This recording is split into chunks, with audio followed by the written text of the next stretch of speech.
Hey.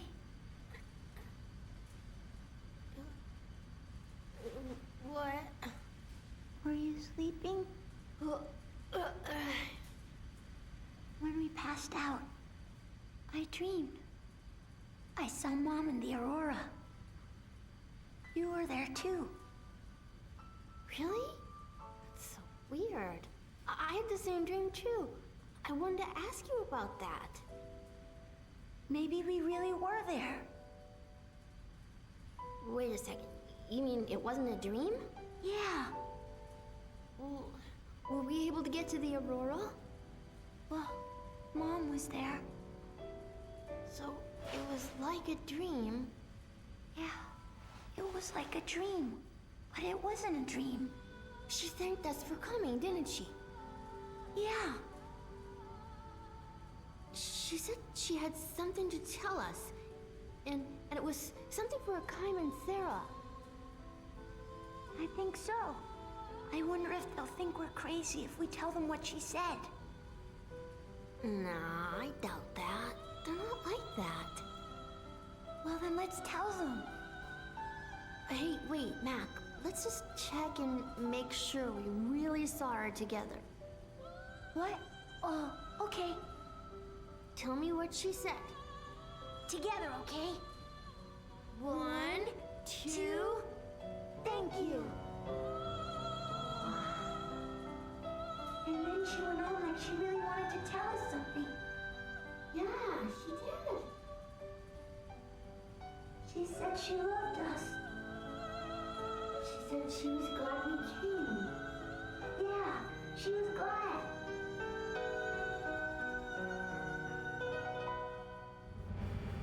Now we can't use her jump function anymore. We broke it when we were leaving Ura. Gosh, she's more delicate than I thought. Oh, Ma, don't go saying that. Mama? What are you, 60? That's just sick.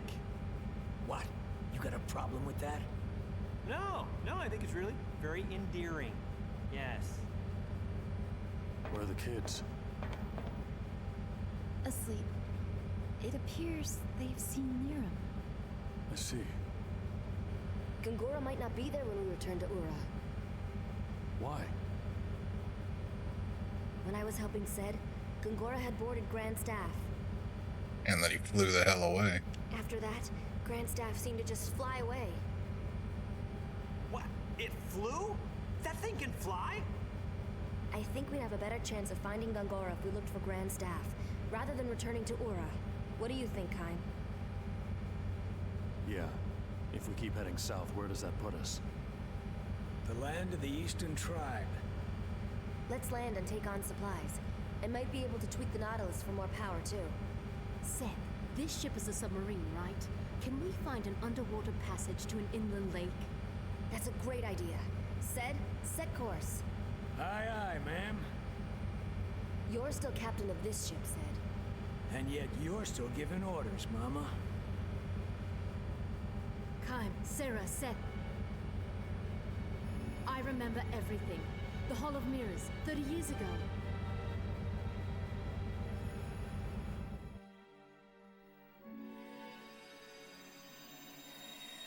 Do you remember the world on the other side?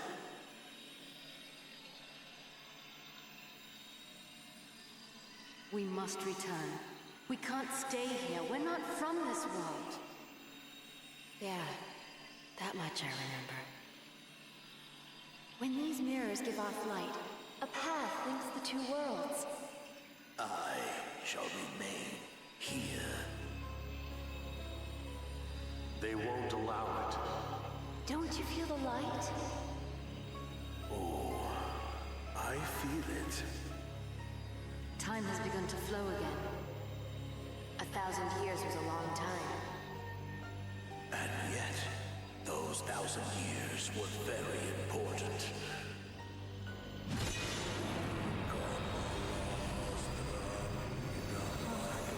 A sleeping spell. That won't work. You think? It definitely seemed to have worked.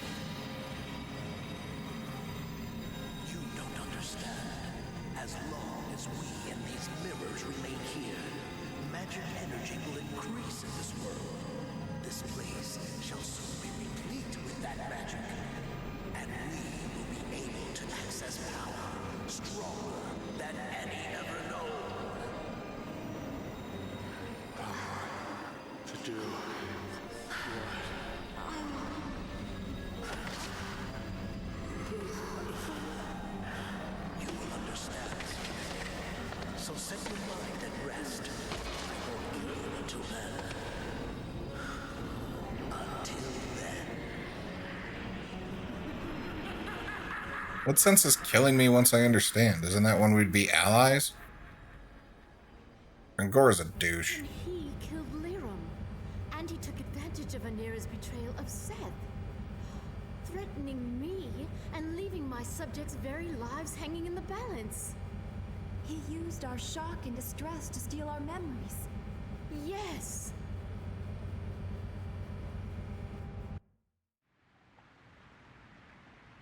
Okay, well, before we review this tutorial, hi everybody. I was gone last week.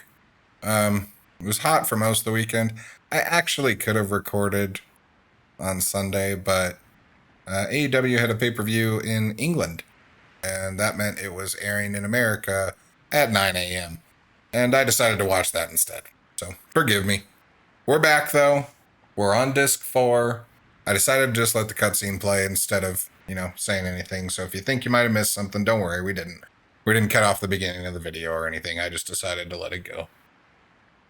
We're going to be doing some kind of side questy cleanup stuff today. And it looks like we got some stories again coming up. So I don't actually expect to make any more progress on the main storyline today. We're going to get a lot of kind of backtracking done. And again, some stories. So I really hope you like the sound of my voice. That being said, let's get into it. We won't drag it out any longer. Let's view this damn tutorial. While on the sea, the Nautilus controls work the same way as those of the slant nose. I had the slant nose for like 4 seconds 30 hours ago. Set the Nautilus in motion, move the left stick in any direction. Nautilus can also dive into deep waters. When B to ocean floor is displayed, okay, on the bottom right, press the B button to send the Nautilus underwater. Once underwater, the Nautilus controls work the same way as on the surface, except you cannot leave the ship. To get back to the surface, press the B button again. Some areas such as shallows, ice fields, and hypercurrents are not navigable even to the Nautilus. Press the RB button to move to the Nautilus's bridge. To return to sea navigation, approach the cockpit controls and confirm that you want to embark. When you approach the shores, okay. To make the world map menu appear, click the right stick and move to the closest landing point. To reboard, choose a landing point on the world map, press A. Okay. I guess maybe I didn't need to make you guys read that too, but if I have to suffer, so do you. Okay. So first, we want to go right back where we started. Or where we came from. Gonna be looking over a lot on this one.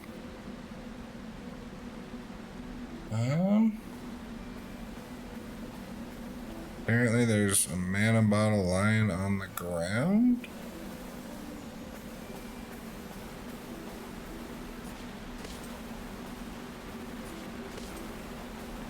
Oh, right here, I think.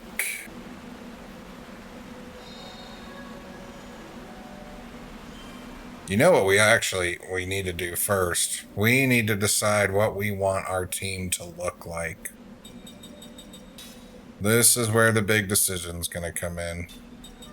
I think there's no living without Kym and Seth. I think I definitely want Sarah.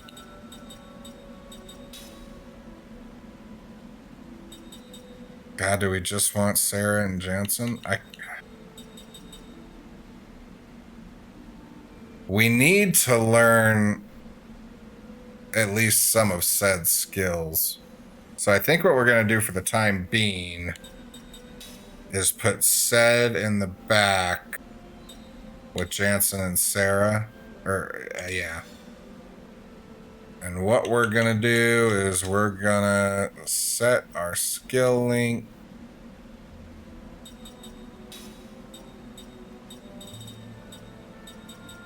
I know these are a lot, but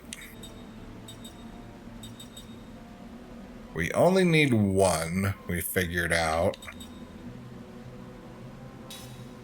And with him in there, we'll gain it quicker.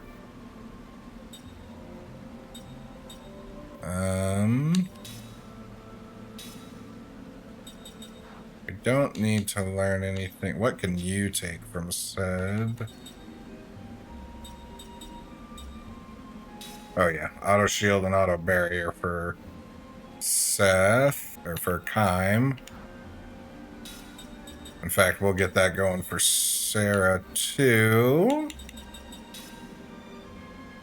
Sarah might behoove to teach Sarah double item as well. And is everybody's, are you guys' accessories? Oh, you need something else here. Let me make sure she's got spirit equipped. She will now. Alright, we'll probably need to, there's probably something that would actually be good for her to learn. Yes. Yes, we definitely want that.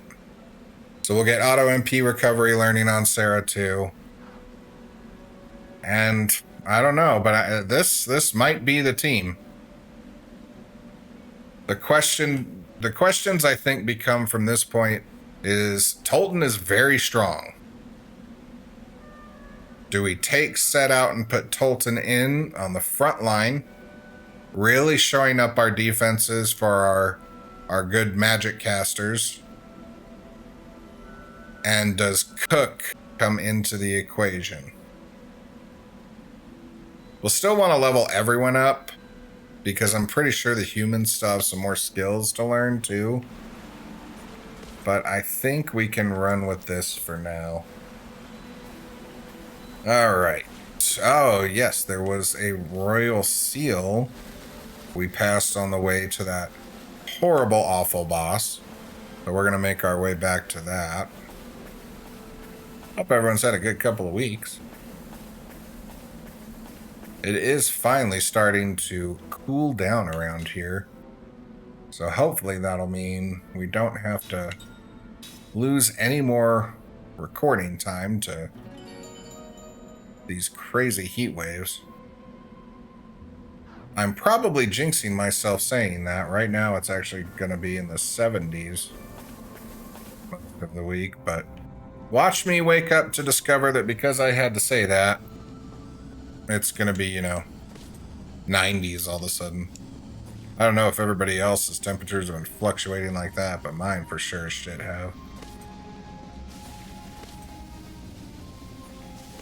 The pay-per-view I skipped recording to watch was excellent too.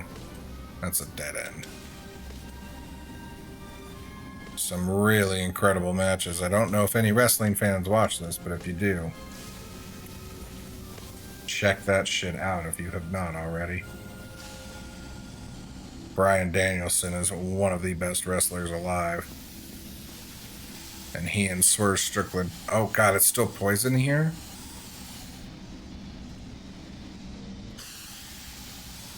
Shit. That wasn't that bad. We got out quick. I kind of assumed that with the bot... Shit, I forgot about those. I assumed that with the boss gun, the poison would have faded too. Alright. We have an actual team again, everyone.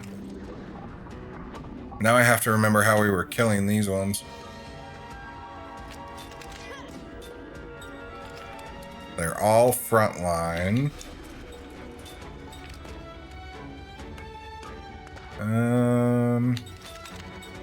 Were we just gambling on them? Here, we'll let everybody hit one and see how this goes, because I can't remember.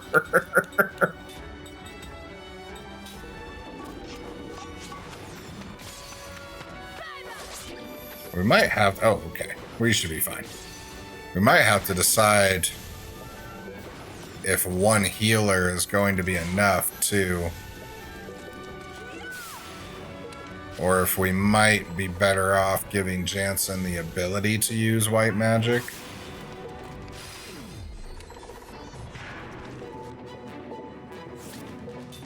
Why did everybody else feel like overkill but Jansen? Oh yeah, it's gamble, so.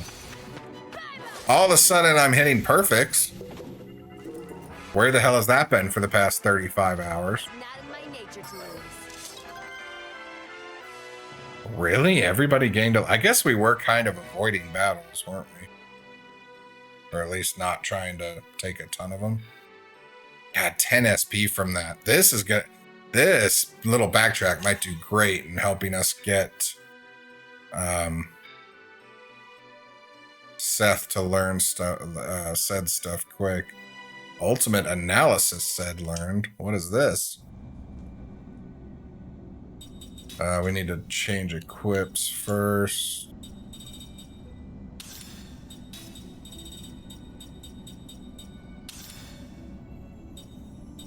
You are immune to terror now. Yeah, we could. Yes, spirit magic. I mean, we could put the search glasses or something on Sad. Although Sad only has one accessory slot.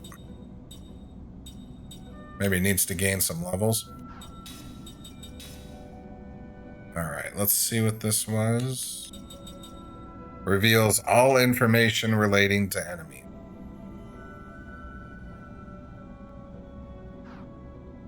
I mean, yeah, good, but I guess that just means we wouldn't need a bunch of different skills on a bunch of different people or items to do that. So that would be worth it, actually. And Sarah has no HP.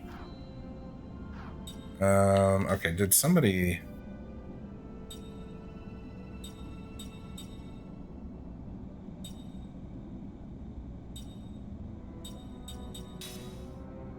Did I not set hers?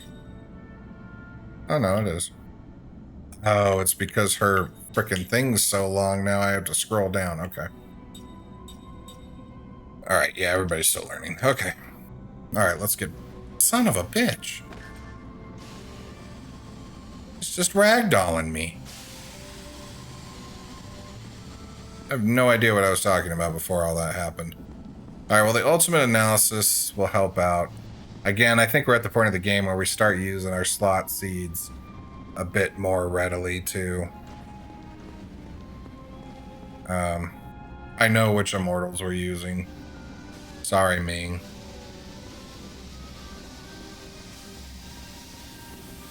Question is, and I don't remember how far back was the Royal Seal.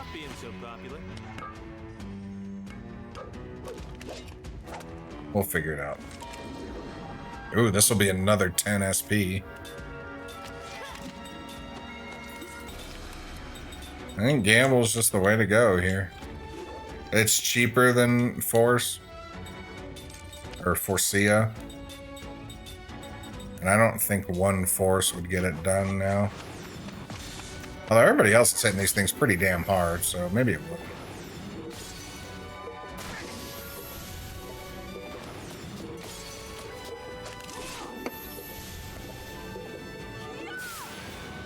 Again, suddenly hitting perfects. Alright, can we have a better Gamble? Well, it was better. It wasn't better enough.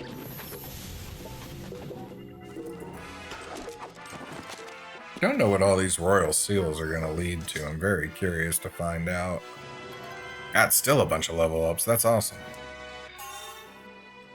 Alright, we got a bunch of learned stuff. I'd fast forward through all this if I didn't know we were gonna just be learning stuff left and right.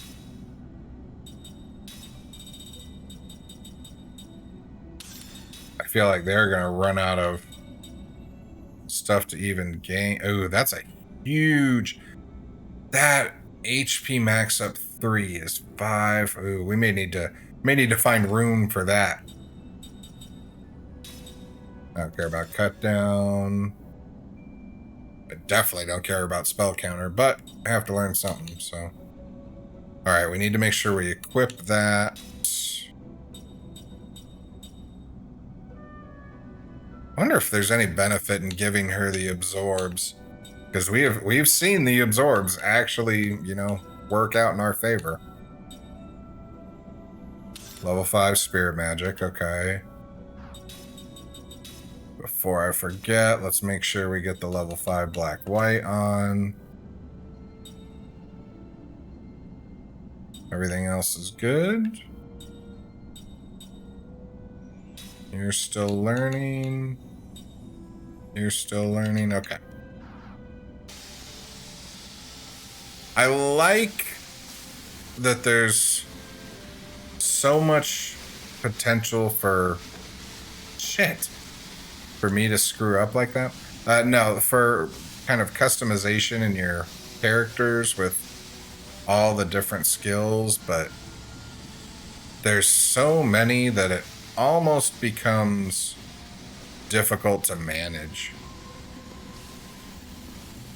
When you have so many different options, it just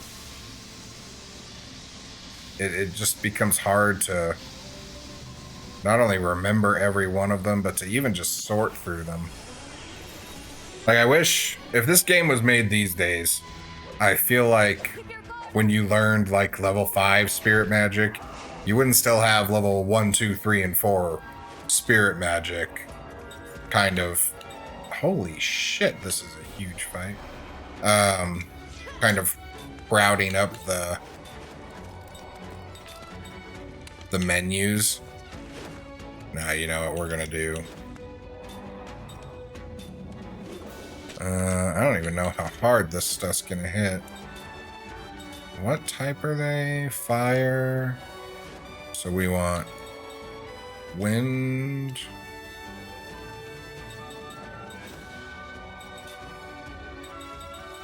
Can I wind everything? I can. It's gonna take multiple turns, but for this many, it might be worth it. Oh, I should have healed. I forgot we had taken all that damage from the geysers. This is by far the biggest fight. It's gonna be great for our double SP gain, though. Damn, Ced, nice hit. Why is everyone ganging up on Sarah?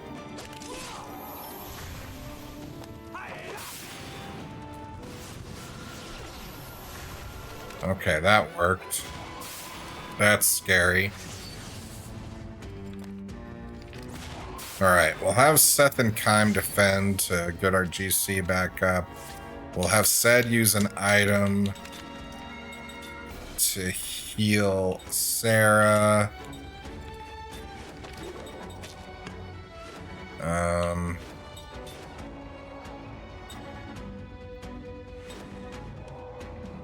I think strong medicine's fine enough for Sarah. She should have shit health to begin with. Oh, so that's how double item works. So I could just... Okay. Well, we don't need to right now.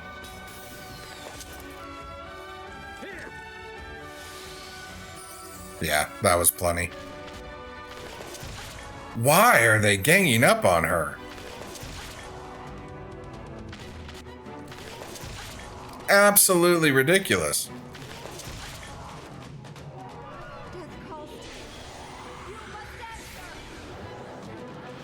Is the enemy AI way smarter than I thought? Alright, well that should make most of these one-hit kills now.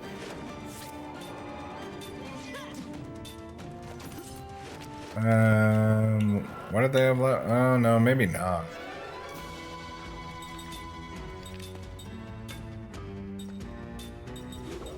We'll have you... I don't know how to do this since I'm not sure who's gonna survive and who's not.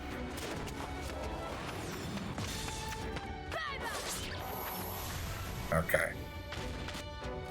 So Ced's faster than Kime. Good to know.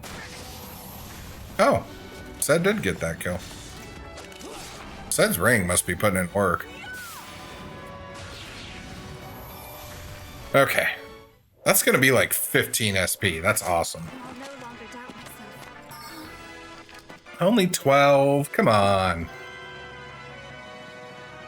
Well, at least Kym and Sarah are catching back up in levels. We just learned everything. Why do I keep hitting start?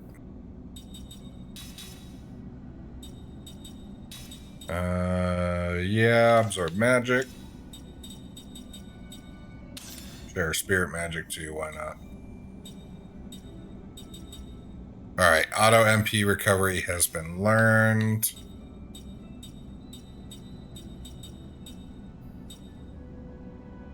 I don't know that we need the max MP up with the auto regenerating MP. At least not yet. We do want all the antis learned eventually.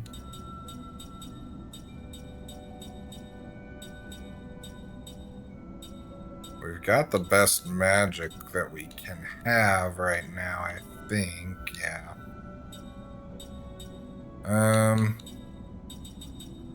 You know what, let's learn the absorb attack. It's not gonna hurt her.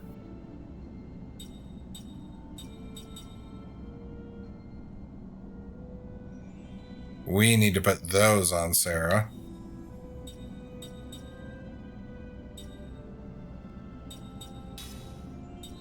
We want that first. Okay. Does anybody else have shit that we need equipped? We're just gonna unequip them.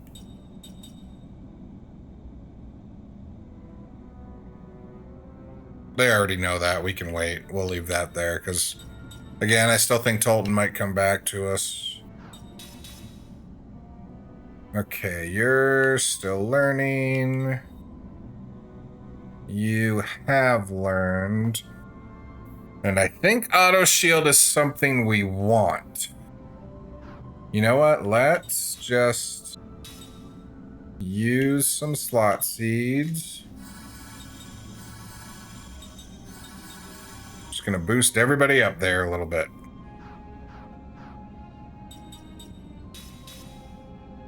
You don't need anything. I want the auto shield. And then we're gonna learn auto barrier. You, same thing. So the question is, do we put auto shield? I'm learning them, but I don't know that I'm as inclined to immediately set them on Sarah since she's back row.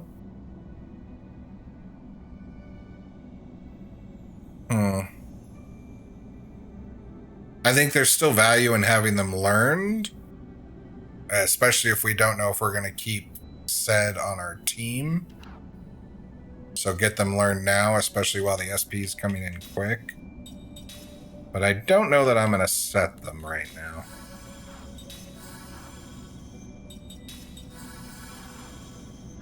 Okay. Sorry, that was a lot of talking to mostly myself. Didn't we just leave a fight? Damn. Well, I wanted SP. Not as big as the... These are different enemies than last time, aren't they? The guanas are back rows. This is a big guana.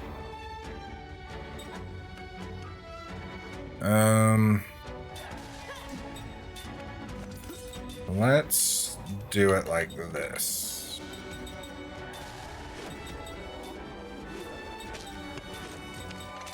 If we get lucky, we might get everything but the big guana down in one turn. I don't know how much damage we'll do to the back row. Nah, we're not going to get the GC over halfway down, which means we're not going to be able to kill the back row. The guanas just have it out for Sarah, man. We got it down one level. Yeah, I'll take it.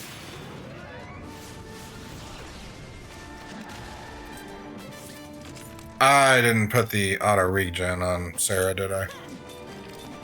You know, we're just gonna attack all the way through here.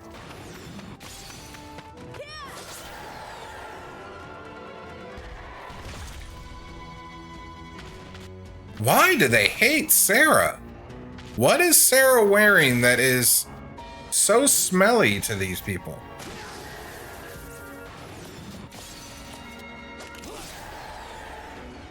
I really thought we would kill that. Hey, Jensen actually did some damage. Yeah, I can't say I'm surprised by that. We'll wait and let Cook heal Sarah at the end.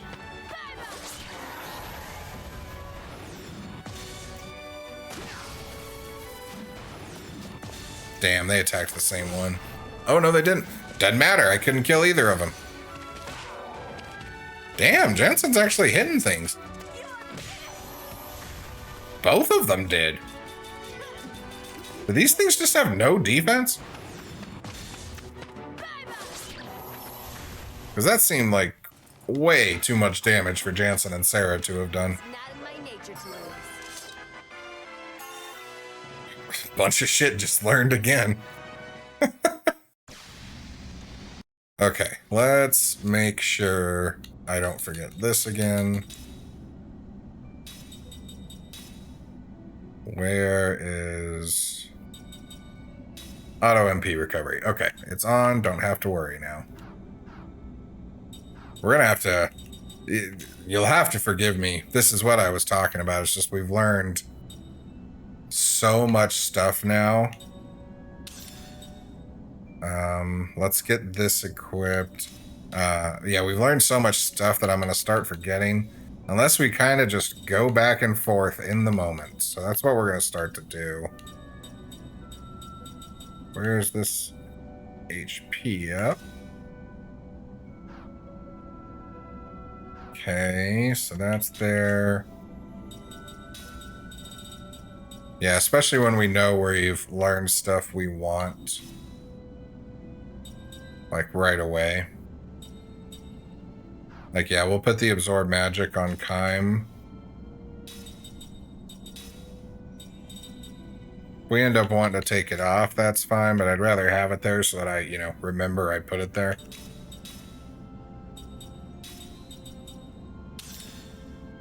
Don't care about the Spirit Magic. Okay, you're good. Okay, so we need to switch that to level 5 Spirit Magic.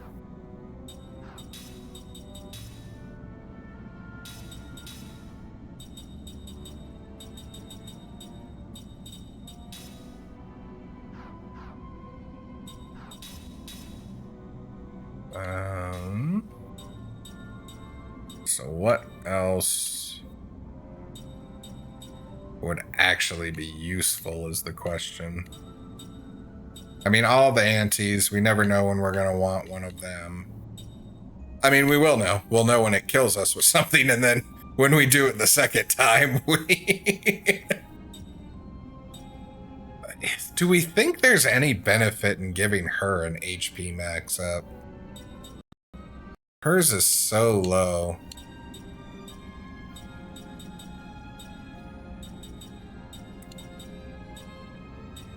You know, I think I'm going to. Any kind of boost might be good. If it's something we have to take off, it's something we have to take off, that's fine, but...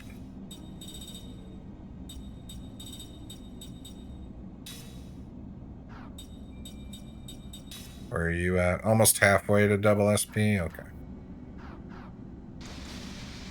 Alright. God, we're still trying to get back to this damn... It's down here, right? I ran the wrong way. No, I guess not, because that's just leading us back up. Maybe I need to go back and open the map, because I am not remembering.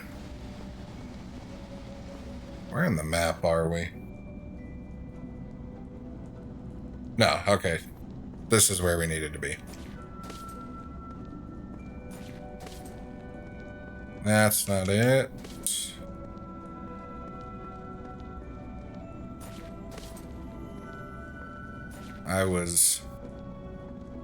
I have been hearing a very, very decent amount of very good news for the Expedition 33 game coming out next year.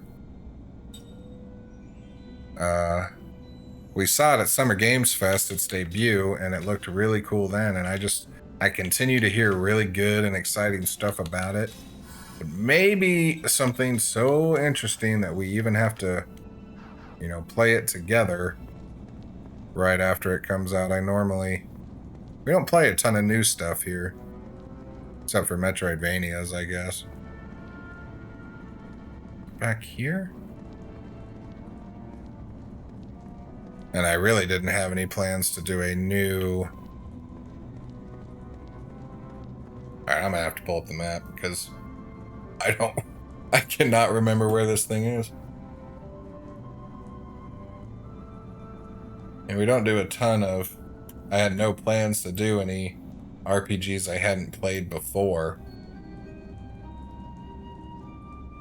But that one is just starting to look so interesting that we might have to. Okay, where are you?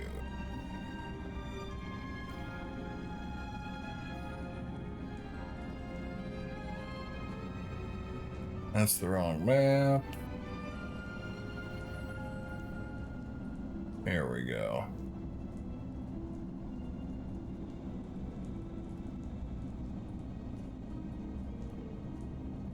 Okay, we're in the right spot, kind of. Is it down? Is it in the poison? Shit, it must be in the poison. How many freaking fights? Maybe I will fast forward through the fights.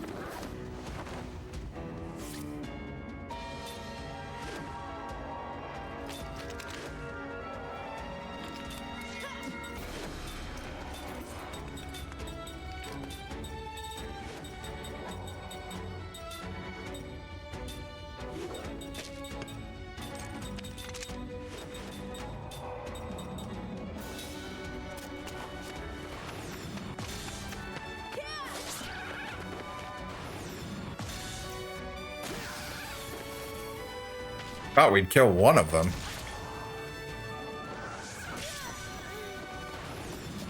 I don't know why. These birds were the ones giving us trouble last time too, weren't they? Yeah, I forgot about the damn hell dives. Son of a bitch. This is why we're not fast forwarding through battles right now. It's because when I'm a dumbass, you guys deserve to see it.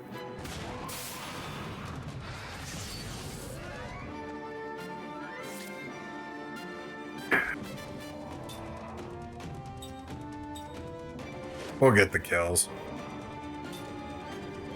Right? Right? This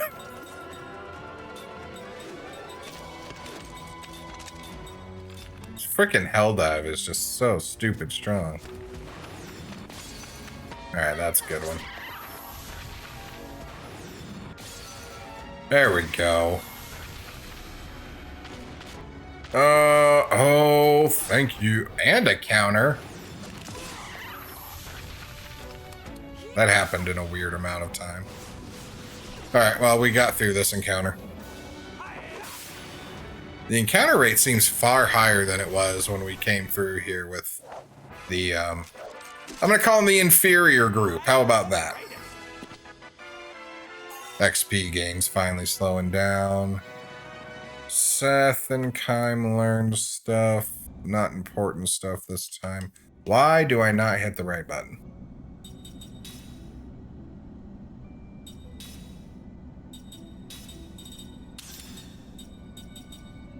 Keep forgetting she's on the left now.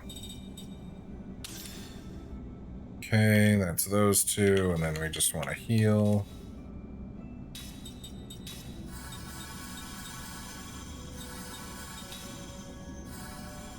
Oh, Cook's out of mana. Good thing Sarah's auto regens. I should have used Hela. What was I doing? We could really double up hers, too. With a defense.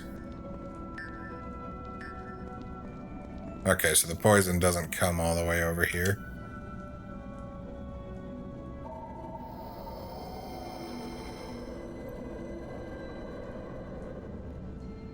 Royal seal is broken. We have a royal emblem. Every fucking time. Always have barrier in effect. Well, be good for our non... That's the one we got, right? From Sed? Yeah. So yeah, but it'll be something we can put on the non-immortals at least. Okay.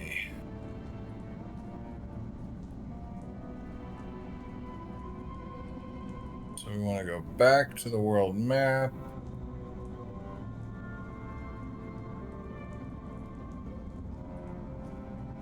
Alright, so now we just gotta go back.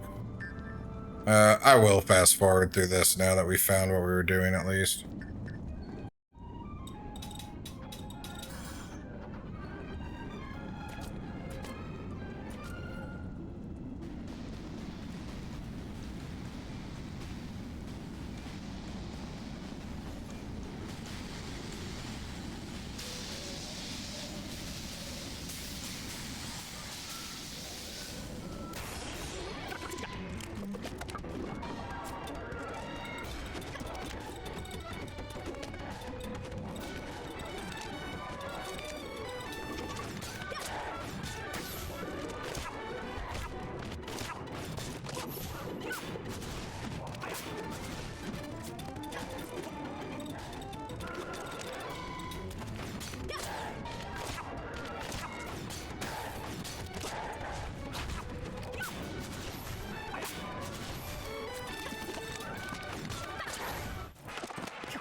Got some more levels for that one at least.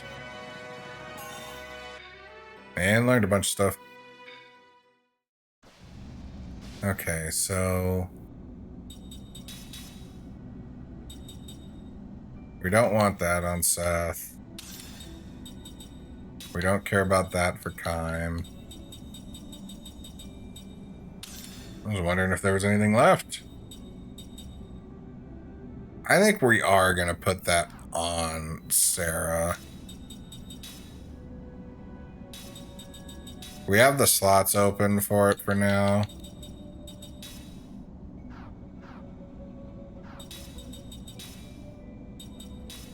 And I just...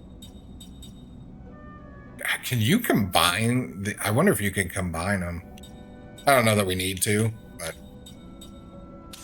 interesting thought. We're going to get Absorb Magic learned. Again, just one of those things that I think will be good to have learned. Where are you at? 66.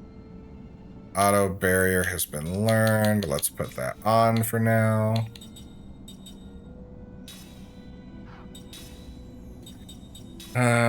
What else?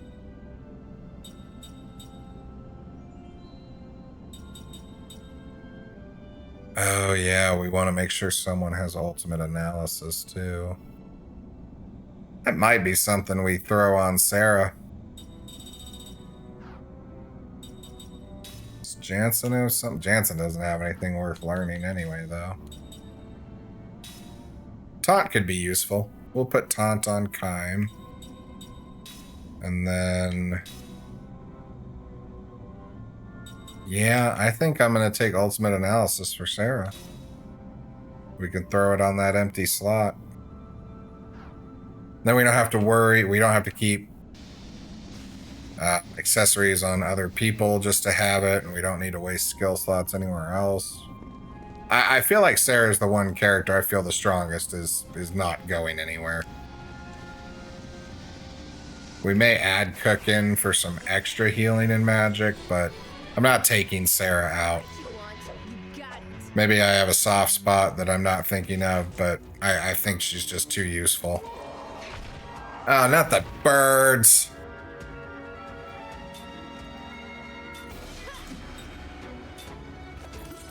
You know what? Birds aren't worth it. We're just gonna run from this fight.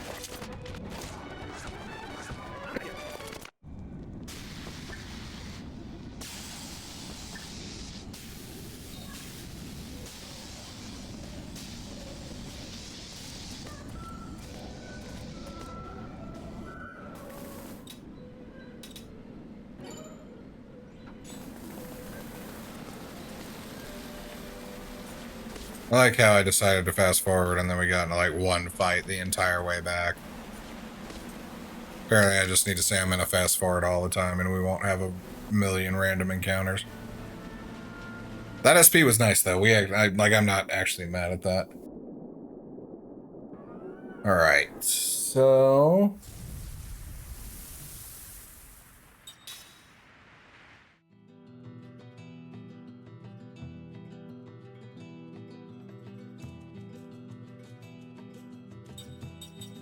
we want to go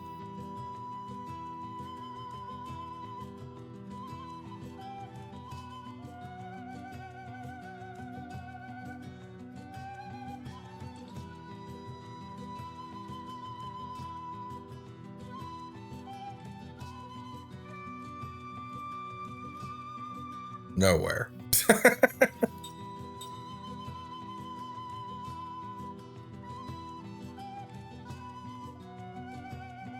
We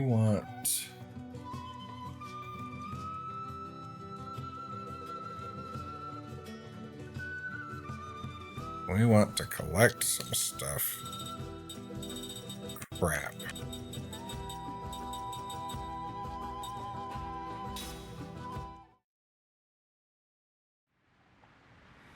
Okay, so you'll have to bear with me on this one. We need to go underwater and collect some items.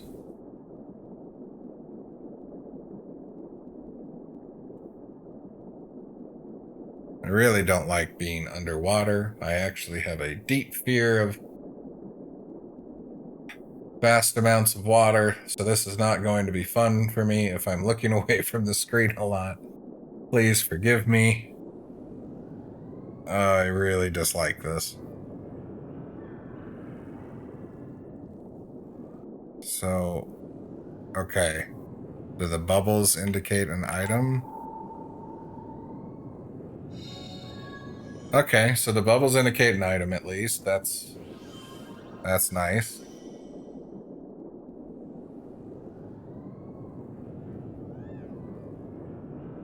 So we're kind of gonna just rotate around. God, this is so upsetting.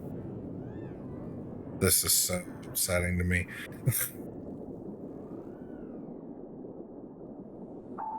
Oh God, I really don't like this. Don't know what of these items we need and don't need, so we have to grab all of them.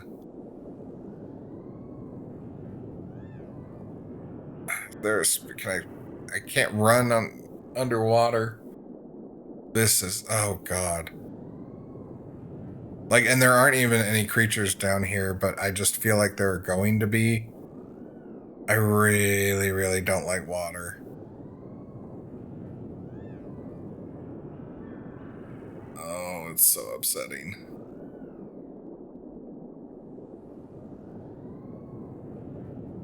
There should be something. Okay.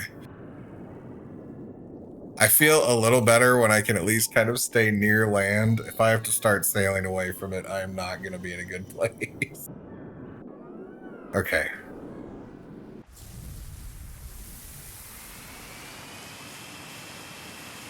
All right, we move a little faster outside or above.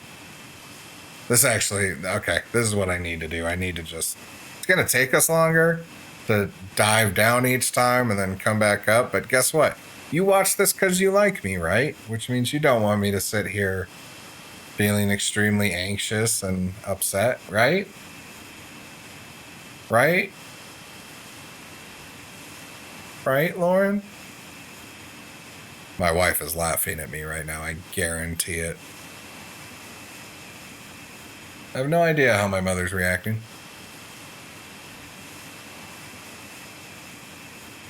God, I forgot the world map was this big. Oh, I don't like this. We're so far away from land. This is unpleasant. Please go faster. Please go faster. Where is this? Okay, I'm gonna close my eyes for a second. Oh, I hate this. Frickin' Final Fantasy VII underwater section gives me so much anxiety. And there is something down there. You know how many cool games I'm just never going to be able to play? Although here's one for you. Somehow I can play BioShock. I don't know how. It's right here. Okay.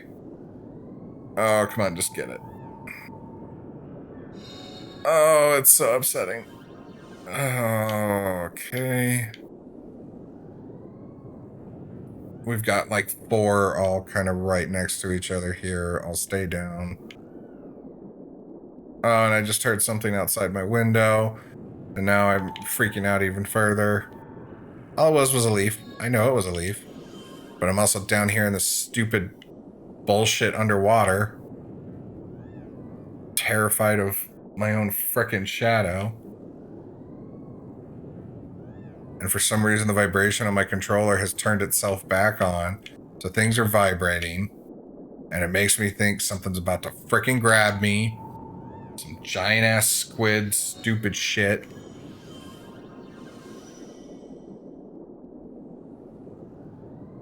Yeah. Maybe I should have just fast forward. Oh God.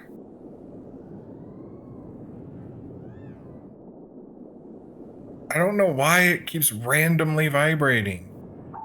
Like you'd think, okay, maybe when the stream is under us because there's an item below, but no, it just seems to randomly frickin' do it. Oh God, and there's tornadoes over there. And this frickin' place again. Why are we playing this game? Who made me do this? Why did you make me do this? Why don't you like me? Now the sky. Why is that water black? Oh, that's because of Grand Staff, isn't it? Alright, that's fine. At least it's fine when I know why. If I know why it's black, it's fine.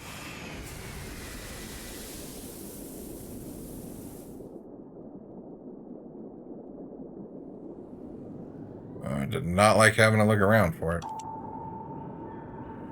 Okay, we're almost done.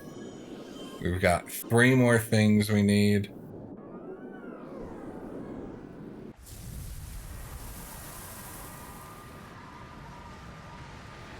We've got to go around the world still. I'm just making sure.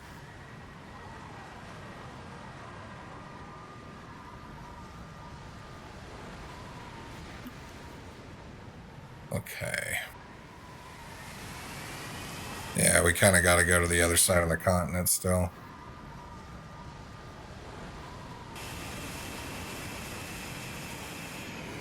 Yeah, I wondered if we'd be able... Shit. She's maxed out, Mama. She could give more if she had more power. We should be able to use magic to get us past these hypercurrents. Yeah, that would do it. Magic energy? In the words of a pirate, a great treasure. This should be fun.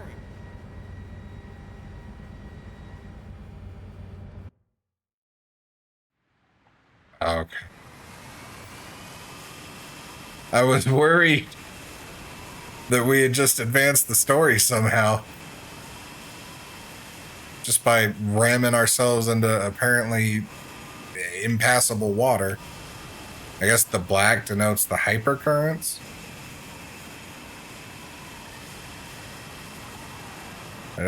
I see a lighter outline around the map, but God, we're so far away from land. Can you at least give me blue skies? Thank you, thank you. So yeah, that must be why those are over there. That's the hypercurrent shit.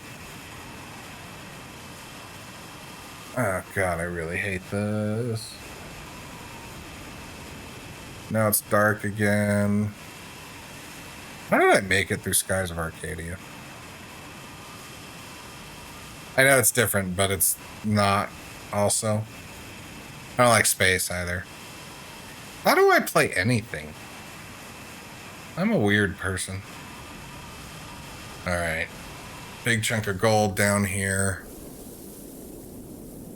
I already see it.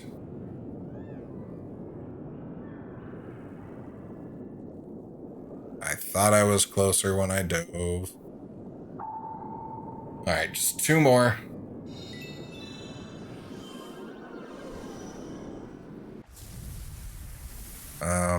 Let's stop right here real quick. Is this underwater? Okay. We're just gonna get it added to the world map menu. I don't believe we belong here yet, but that'll make it easier later to come back to.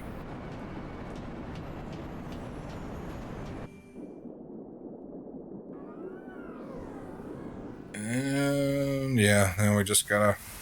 We've essentially made a giant circle. Like, we're gonna end up almost exactly where we started. Oh, I get what happened. So when we had the last ship, the one we stole from Numaria, we were stuck inside, like, all of the hypercurrents. Now we're stuck outside all of them. So that's the difference for those of you wondering, since otherwise it doesn't feel any different, does it? Or at least it doesn't to me. Maybe it does to you guys. I think the other ship looked cooler, but that's just me. I also hate submarines. I think it's a terrible idea. And whoever invented submarines is a bad person. So that's just how I feel.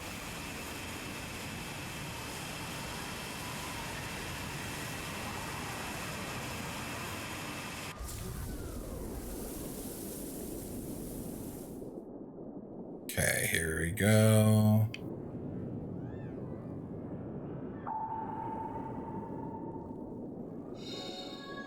Almost done with this garbage finally. As much as I am a coward, I think diving back up for the ones further away actually is faster. And if it's not, I'm gonna keep saying that it is until I feel better about myself. Hopefully this is all of them and there aren't more of these later. I'm gonna be kind of bummed out if we have to do it again later. We might have to do it again on the inside, actually. Since, again, we're kind of stuck on the outside of the continent. There might be some stuff inside that we couldn't do when we didn't have the ability to dive. Okay, now that that's done, let's move on, shall we? Okay, so we need to go to the City of Salmon. City of Fish, I'm a big fan. Oh, I'm filled with relief now, everyone.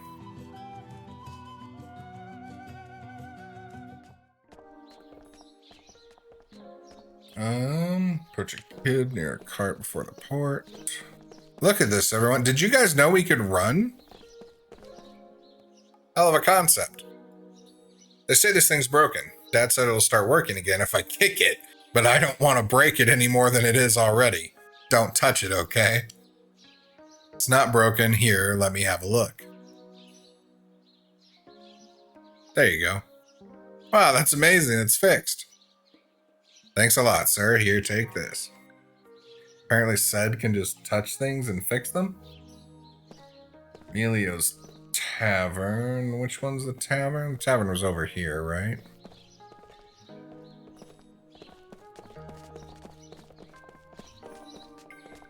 I think this is the tavern.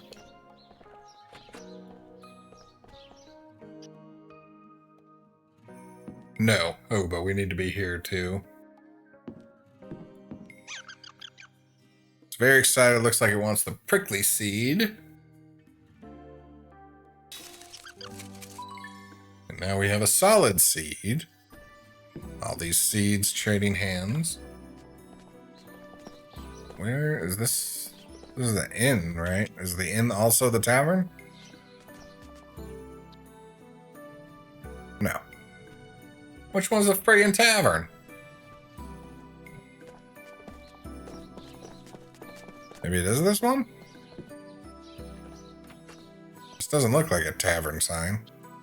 Never mind, it's a tavern sign. It's broken. I wanted to hear some music though. Oh well. Yeah, apparently Ced can just fix anything. I wanted to hear some music though. Oh well. He's gonna Fonzie it. Let me have a look. Well, this is quite a fine machine you've got here. Just need a little more care is all. Wow, it's as good as new again. Now I can listen to my music whenever I want. Thanks. Ice water amulet. Why can I not hit buttons right?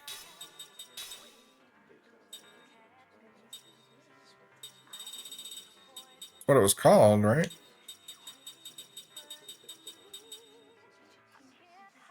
Nullifies water element damage. Okay. That's a good one. That'll be something we want to get on everybody. Again, that's one of those ones that'll come in useful when we don't even know when yet. Alright, and let's check the auction house. Make sure we haven't missed anything. Which, if I recall, is here.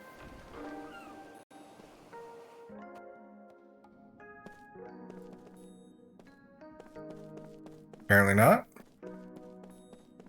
Put it in the back. Yeah. Kind of out of stuff. Okay, that everybody, that means we have not missed anything. We are still on track. That's really exciting. Okay, we're all done in this town. Apparently, we get to go back to the Grand Staff Construction Base. Who missed Grand Staff, everybody? If any of you say yes, please email me and tell me why. Because I could live with never going back to that place. I don't think this is the one out in the ocean, though. I think this is the kind of one on the beach that we did very, very long ago.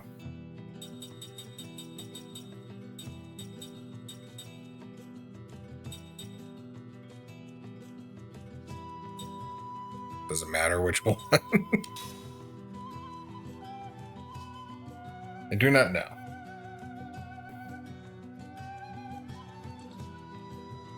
Looks like all the backtracking we're doing is for Ced to fix shit.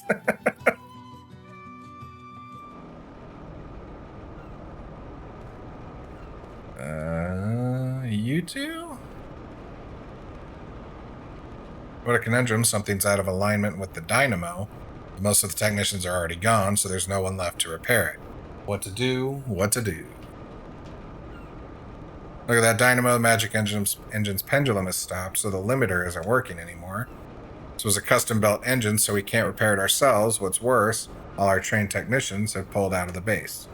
If something isn't done soon, not only will the dynamo be destroyed, the magic energy in the area could catalyze into a runaway reaction. Alright, well, yeah, Ced you need to fix this then. Runaway reaction? That's bad, right? Cool your jets. We just need to get that pendulum moving again, right? You can do that, Ced? Of course I can. Here, let me have a look. Handyman sound effects. Did it. Power's back online, so the limiter's working again. Thank you so much for helping us. I don't know if this will make up for it, but please take this. I wish I knew which one of these things was actually going to lead to important stuff.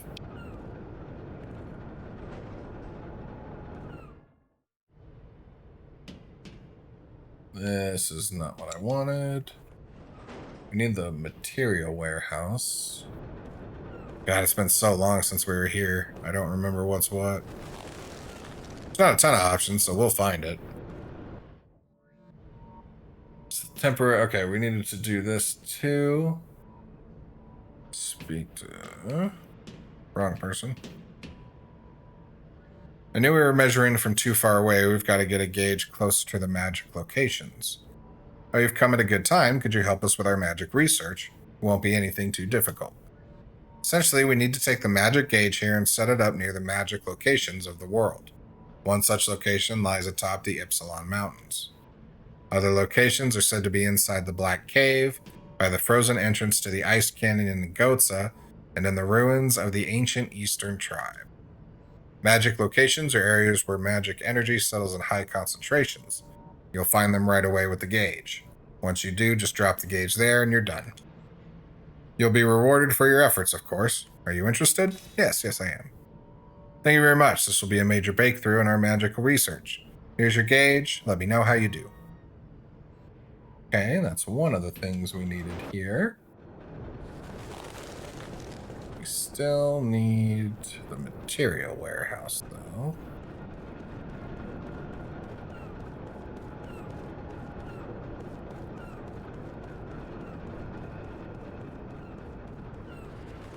But down here, there's no more buildings.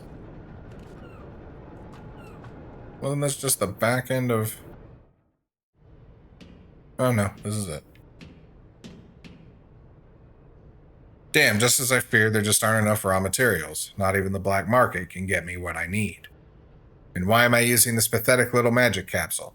It's simply too weak. I need at least 30 times more output for my equipment to work. For that, I asked them for 30 magic capsules, and now they want to cancel my project. Fools! Those idiots hadn't the slightest idea of how magic research works. It's just a rumor, but I've been told that King Gangora has developed a special kind of magic capsule that has more than 10 times the output of a normal capsule. If I can get my hands on just 3 of those things, I could continue my research. Those capsules have got to be in Gangora's old mansion. How about it? Would you like to contribute to this important project of mine? Yes, I would. Well, I can get my hand... Yeah, I'm working on it, bro. Jeez. I've had 2 seconds. You gotta give me a minute. Alright. Back to Aura.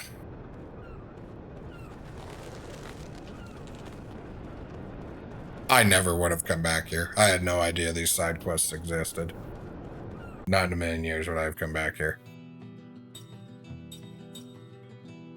City of Aura.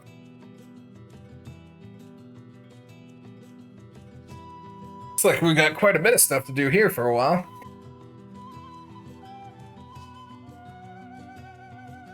Oh, we got a dream coming up not too far from now. Alright, Great Gate of Aura. They say King Gangora has a secret chamber someplace where he conducts his experiments with magic. I have a friend with a few underground connections, but he told me that Gangora's gotta have some kind of treasure inside there. Haven't heard from the guy lately, though. Probably got too hot for him in the city, if you know what I mean. I doubt he actually tried sneaking into that room, but... Okay, we got a treasure hint.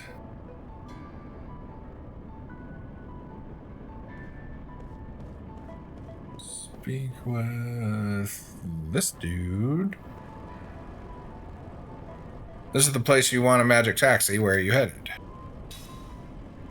Oh, very well then. I look forward to serving you next time. Is that not who I'm supposed to talk to? Is it you? Yes, it's you. All my pals in the security force are on edge right now. It's getting hard to work with them. Can't blame them, I suppose. With the goats and army attacking the capital and all. Thanks to the Wool Massacre, we're desperately short on personnel. I haven't been home in ages. I just wish I could at least get a letter off to my family. You're headed for town, aren't you? Could you deliver a letter to my family for me? Thank you. My father Carlin is in the station square next to the Royal Palace, I think. Tell him it's from me, alright? I love how in every RPG we eventually just become traveling mailmen. Okay, we need to go to Central Station. Can you take me to Central Station? You can.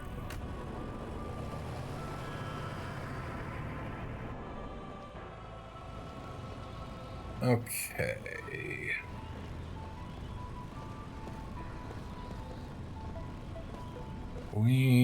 This is upper. We need to go down.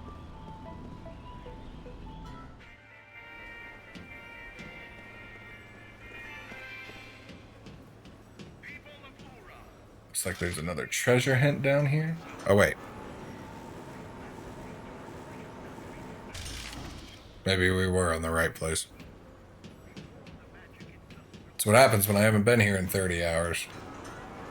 Which for me is like 12 weeks at this point.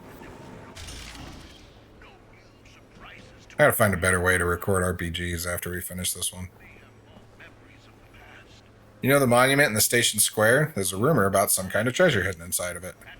Over a decade ago, just before the council took power, a group of royalists took something out of the palace and hid it there, or so the story goes. The council conducted an undercover investigation, but apparently they weren't able to discover anything. Alright. Let's get a save in real quick, too. Yeah, I think after we finish this, we might take a couple weeks off RPGs while I reassess how I record these.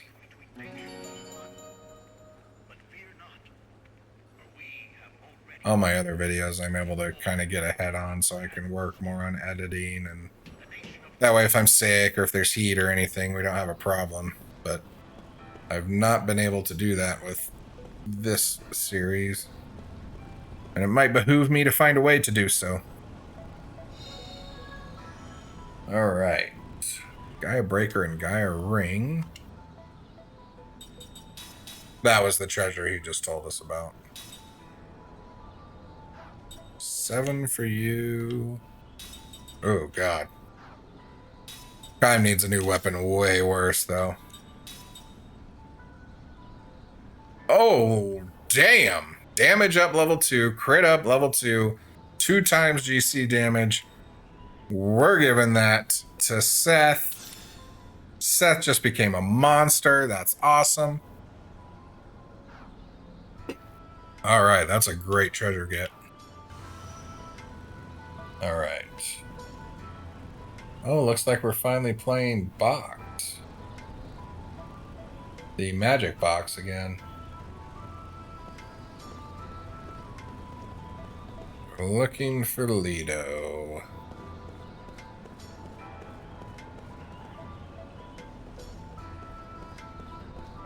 It's not the square? I don't think it... No, it is. Is he over here?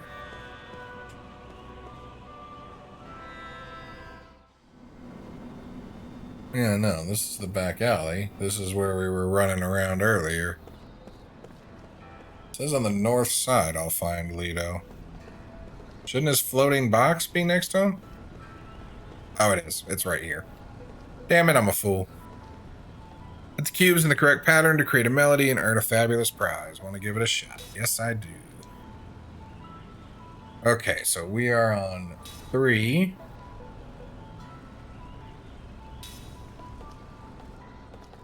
And we want 4 characters.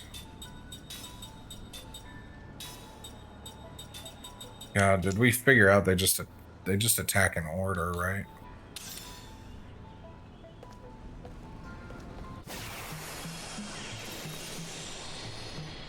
And instead of looking back and forth, this has just got the notes from it. Wait, R is not a note. Why is R one of them? All right. E. Oh, rest. Okay. R. G. F. Gotta do this one in 2 turns, I guess.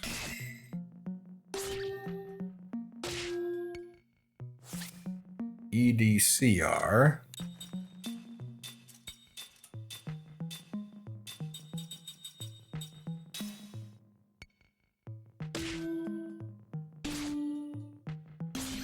We got a couple of these to do, so it'll be a minute.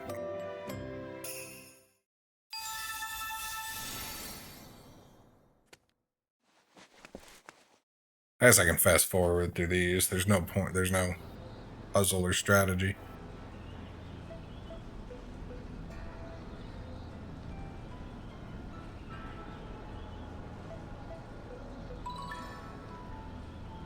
Alright. Helion badge. Don't we already have immunity to that, though? Oh, evade up. Okay, that's pretty good.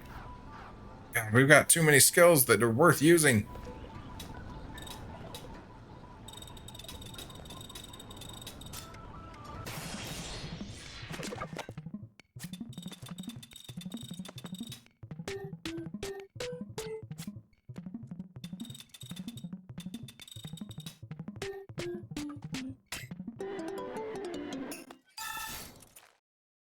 I really don't understand the purpose of these.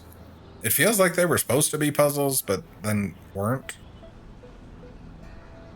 It's not even like I don't have the answers here. I just have letters. Just remembering the letters, which I could easily write down. Is wind charm immunity to wind?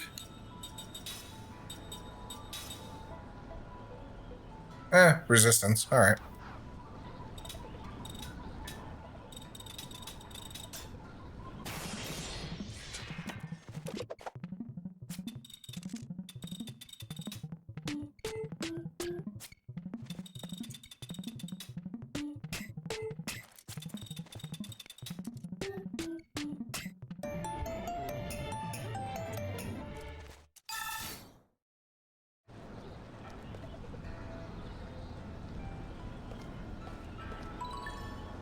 Toughness brooch.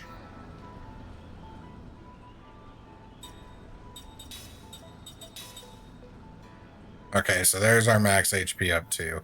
So we already have the 3, so I mean, we'll let them learn it just in case we want to compound them all at some point, but not anything vital to us right now.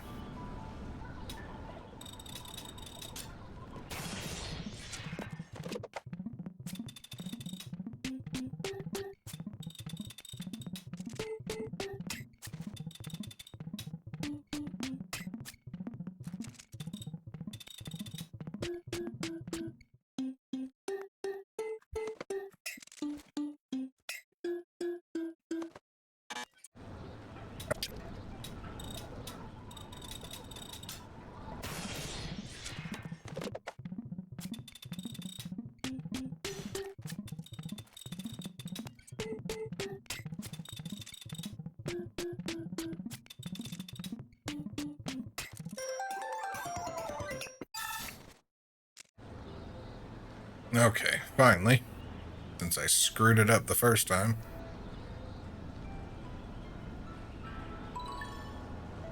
Oh. Said weapon.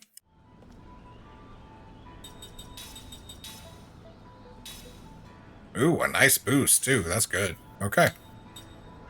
All right. We're finally done with that, and now I hope everyone's excited. It is the long-awaited return of a dream. We have not had one in some time.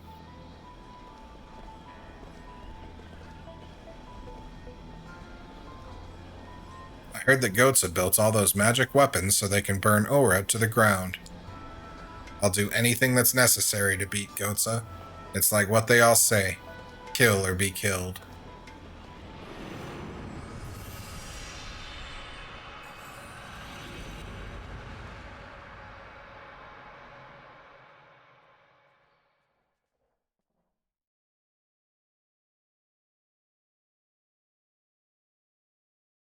Beyond the wall. The wall is being demolished. Sledgehammers resound on both sides. The wall marked the national border for decades, until yesterday. Border might not be the right word, however. Originally, both sides were part of a single nation. The country became divided owing to differences in ideology, and the two sides remained so mutually antagonistic that a high, thick wall had to be built. I think I know where you are. Those days are gone now. A year ago, the leaders of the two sides shook hands in a historic reconciliation. Today, after much preparation and coordination, the wall that symbolized the two sides' antagonism has been demolished. The sound of hammering signals the end of the opposition and extols the beginning of peace. Come on, give me a break, says Yaguno, spitting on the ground and glaring at the backs of people swarming at the wall. Look at them, smiling like idiots. I can't believe it. He glances at Kime by his side as if to say, right? His still boyish face wears a scowl of disgust. Tell me, Kime, you've been to a lot of different countries and seen all kinds of people. Can people just take years of hatred like that and throw it out the window? Kime gives him a sour smile instead of replying. Yaguno is a young man, the first person that Kime became friends with shortly after he arrived in this border town. He is pleasant enough except for his stubborn hatred of people from the other side. One lousy handshake and I'm out of a job. I mean, really, give me a break. Yaguno used to be a border guard. In other words, one of the men assigned to keep watch on the wall. He had volunteered, eager to kill anyone who dared to come over the wall from the other side. If his superiors had permitted it, he would have gladly crossed over and attacked the other side rather than waiting to fend off an invasion. As a mandatory part of the reconciliation, however, the border guards were disbanded. Unlike his brother-in-arms, who quickly started new lives for themselves, Yaguno was left behind by the changing times. Tell me, Kime, can people be allowed to just slough off their resentments so easily? Do they just not give a damn? Kime does not respond to this. He knows that Yaguno is a victim of the age of confrontation. Still, just a young man. A boy, even. Yaguno has been thoroughly conditioned since childhood to view the other side as the enemy. Watch out. The other side could attack at any time. Watch out. The other side are all cruel, cold-hearted villains. Watch out. If the other side ever invaded us and occupied our towns, they'd burn down our houses, steal our property, kill our men, and assault our women. Watch out. The day is not far off when they will be invading us. It could be 3 days from now, or it could be tomorrow. They might be climbing the wall today, this very moment. Watch out. They've already sent their spies among us, and you can tell for sure who they are. They're the ones who extol and sympathize with the other side by word and by deed. Watch out. They're probing for the slightest gaps in our psychological armor. Remain alert. Be ready to draw your sword at any moment.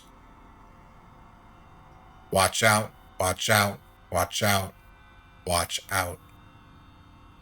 There is so much to be found out about the other side in the history books distributed in the schools on this side. The pictures of the people from the other side portrayed them all as ferocious demons.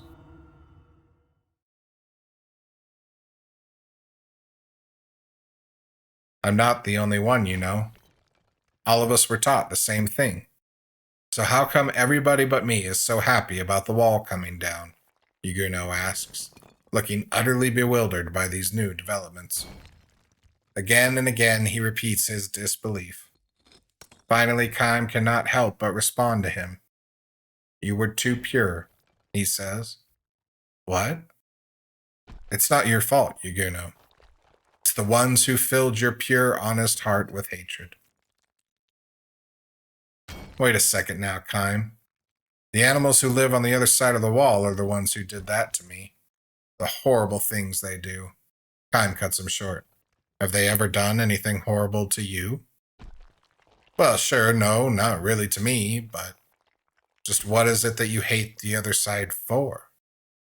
Well, you see, Yaguno is momentarily at a loss for words until all he can do is raise his voice and blurt out, "It's true, though. The whole bunch of them are just horrible people." He folds his arms in a decided pout. "How are they horrible? What did you ever see any of them do? When? Where?" Yaguno stammers and sputters. "Have you ever even met somebody from over there?" Kime demands to know. Yaguno hangs his head and shakes it from side to side. With a grim smile, Kime says, "Well, I have. And they're not devils or demons or anything of the sort. How could they be? You all used to be part of the same country. But that stuff is beside the point anyway. Countries and races and tribes. You're all human beings. You're all the same." Yaguno stays silent, hanging his head.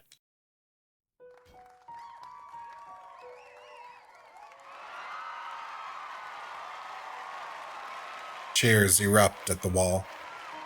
The wall that has separated the two worlds for decades has now been broken through. Representatives from this side and the other side walk through the opening, greet each other with smiles and firm handshakes and embrace.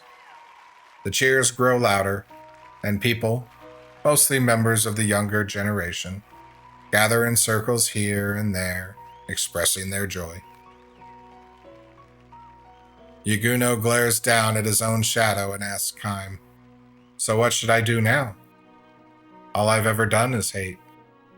All I've ever known to do is how to hate them." Kime gives Yaguno a pat on the shoulder and says, "It's not too late to change. You can start now." "Can I?" "You can. I'm sure of it."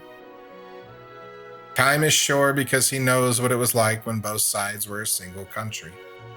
It was a kindly nation. By no means rich, it was yet a happy country of compassionate people. I'm telling you, Yaguno, people can change. If you say so. Look over there, Yaguno. Look at those people enjoying themselves. Hesitantly, Yaguno raised his head. Around the wall, a celebration is beginning. Young people are dancing, singing, toasting each other, engaging in conversation, and all of them used to be companions of Yaguno's who received the same education he did. No doubt the young people on the other side were similarly educated to hate. What do you see over there? Demons? Devils? Yaguno shakes his head and lets the tightness out of his shoulders. I'm beginning to wonder, Kime, why until now I've been so... Kime pats him on the shoulder again to signal that he understands. People can change, he says. They can change from hating to loving, and from loving to hating. Yes, Kime knows about that as well. He saw how such a wonderfully unified country was divided in two at the end of a violent civil war. Don't change anymore, Kime says. Not just to Yaguno, but to all the smiling young people. A young girl hesitantly approaches Yaguno. She is from the other side. She holds a plate full of cookies. Have some if you'd like, she says. I baked them this morning. The cookies are heart-shaped. Urged on by the smiling Kime, Yaguno reaches out for a cookie, his face bright red. Thanks, he says shyly, takes a bite of his cookie. Good? She asks. Yaguno turns a deeper shade of red and says, delicious. White birds cut across the blue sky. From the other side to this side, from this side to the other. The white birds sail through the sky almost joyfully, as if to tell the people below, in the beginning, there were no borders. I like that one. That was nice. We got treasure hunt information from that one. And then...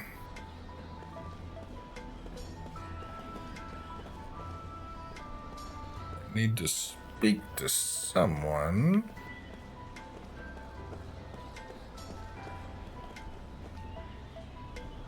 Dropped this old family heirloom of ours into the sewer by accident. Not that it matters much. It was really just a piece of junk anyway. I'm so glad that we're going to go dumpster diving for a piece of junk. Alright, into the tavern. Got some treasure hints we need to get. Have a drink.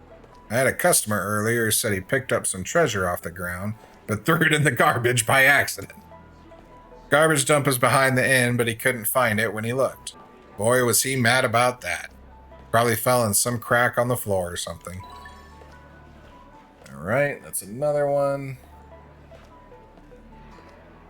Okay.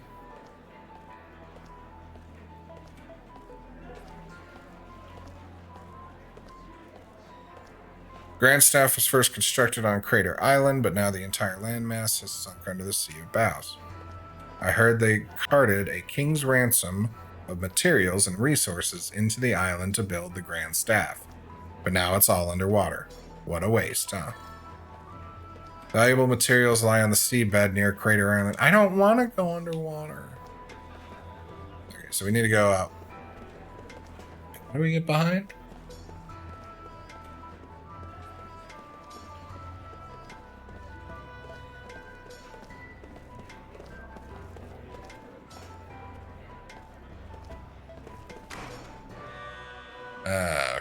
Okay. I always forget. Purple is shop, so blue is the inn, right? Please let me get one thing right. This is the inn. This is the inn. Hey, we got it right. Alright, we're gonna make a save real quick. Because it's been a little while. I liked that story. Seemed the lower stakes were kind of nice, especially since the last one I was reading had an entire island bombed. So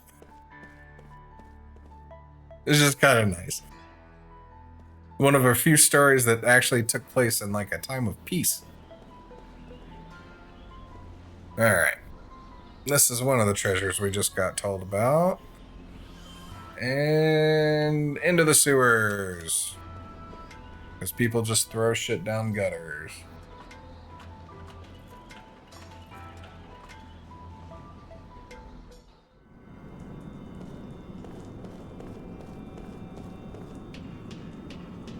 I see it. What's our best way over there? Oh, just like this.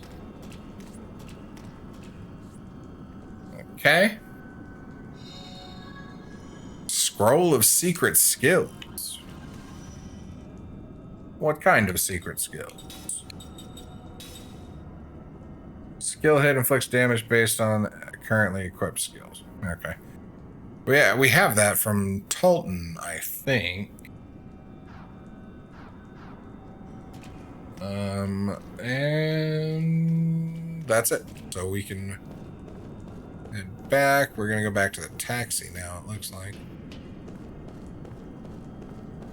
I guess this thing's been guiding us pretty good. I expected more backtracking than we're getting.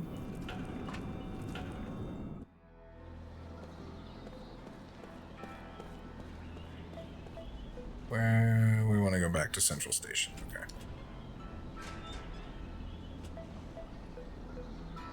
Then we want to go to the Royal Palace.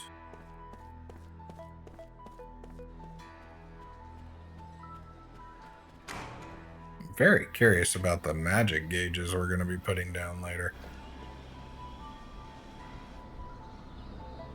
I don't know how much later. About an hour and a half in. I'll probably take a break here soon. In fact, maybe once we find the Eastern Monorail. That's down here, right? I don't know why I'm asking you guys. You don't remember either, do you? Also, you know, I can't hear you tell me if I'm right or not.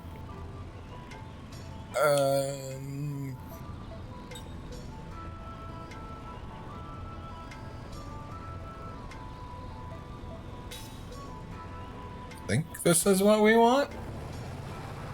It's named different in my thing, but I think it's what we want.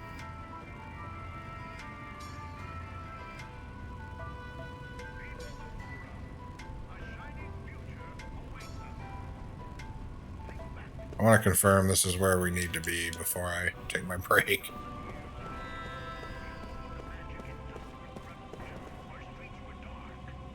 Thoughts are just as you arrived.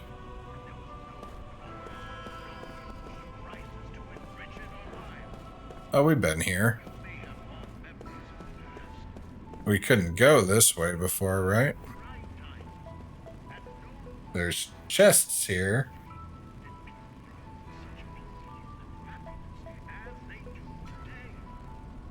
Okay, we're close to where we want to be. I'm going in order. I'm going in order just to try and make sure. Okay, this is, yeah. So I need 2 pots. There's one of them, and there's the other. Okay. We're where we're supposed to be. Wait, is there anything in here?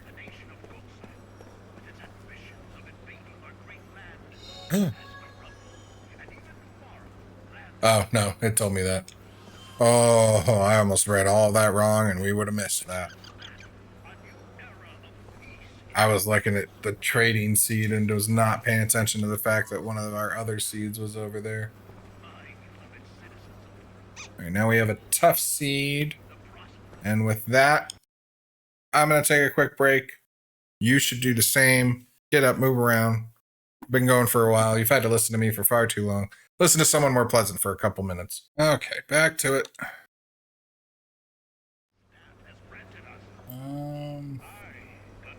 Yeah, I was just double checking that was everything here. Now we'll come open these chests. Again, could have before, but trying to make sure I don't lose my place at any point on our lists. That's the other reason I grab a lot of this stuff that we don't necessarily need. Simply because it keeps me in track. Magic energy is a terrifying thing. I have no one left to rely on now but Gongora. He says the Grand Staff will protect us, though I am worried about my son. My son is assigned to guard the Great Gate, but there are so few soldiers left, he must have it pretty rough. His name, it's Yalan. You have a letter from him? Oh, thank you. I hadn't received word from him, so I was worried. Here, I'll give you this for your trouble. A freedom armband? Freedom.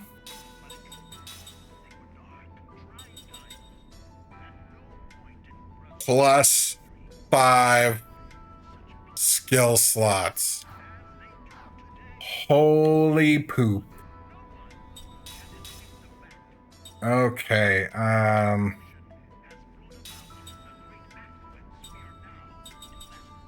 yeah, we have to learn this. So the question is gonna be, do they can we stack them? I mean, it certainly looks like it right now, doesn't it? That is 5 new slots. That's huge. That makes a lot of those things we've been learning for Sarah that we're kind of on. All of a sudden, there's going to be no reason not to throw them on. That's a big, big get. Okay. Awesome. Wow, all for delivering some mail. Maybe if we paid real mailmen like that, mail people, the world would be a little better place. Let's get a save in real quick. We've gotten quite a few things.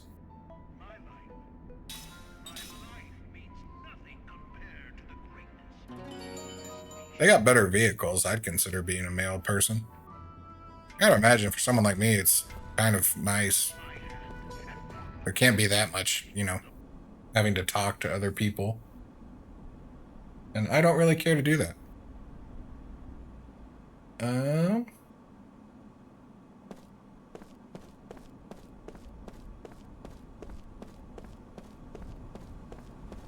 Apparently I'm running back and forth for a minute. Are you who I'm talking to? Lomer? Yes. Pardon me, have you seen anyone who looks like this? He is my father. You haven't, I see. You were supposed to visit the city yesterday on an errand during the Gongora coronation ceremony. That was only yesterday? I fear he was swept up in the goats in advance. I apologize for the trouble, but if you see my father, please let me know. And take this, then you'll be able to recognize my father from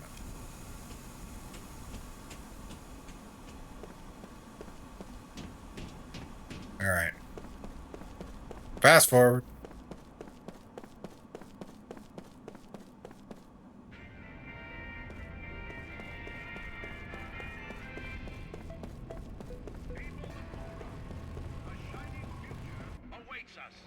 Yeah, it's not that far back. I guess we won't fast forward. We need Wolf. Are you Wolf? No. Are you Wolf? Yes. This is troubling. They don't know anything either. Actually, there is an old man who was injured when the magic beast crashed the coronation ceremony for King Gongora. Anyway, his injuries are slowly getting better, but he's still not well enough to speak, so I haven't been able to find out what his name is or where he lives. I did hear him mutter that something that sounds like the name of a place, but it must be some random small village or something, because not even the agents at the station knew of it when I asked. Doesn't bother me to wait until he can speak on his own, but I want to do something for him at a time like this. If only I could somehow contact his family. That Samus man is in my house. She said his son came looking for him. Please, by all means, give my address to his son. Gotta run home now and tell his father the good news. And now we run back. I never would have done this. Never.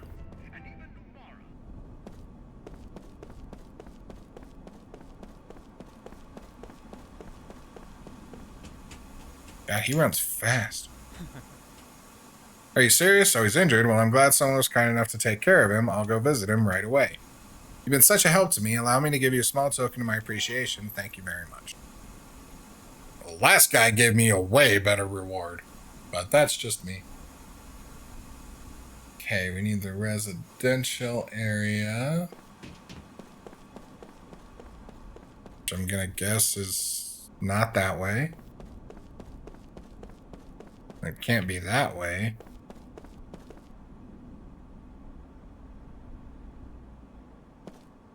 I guess I can keep going this way? Does this not feel like an exit out of town to anyone else, though?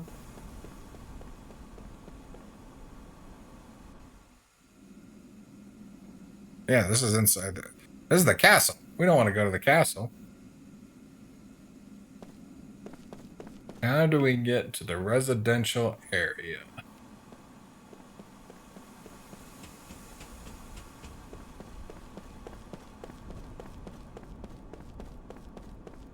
Here, you, boy, tell me. Look, you see that hole? That was made by a Goatson tank. My cousin was seriously wounded by that Goatson attack. I'll make them pay for that. Wait, a dream?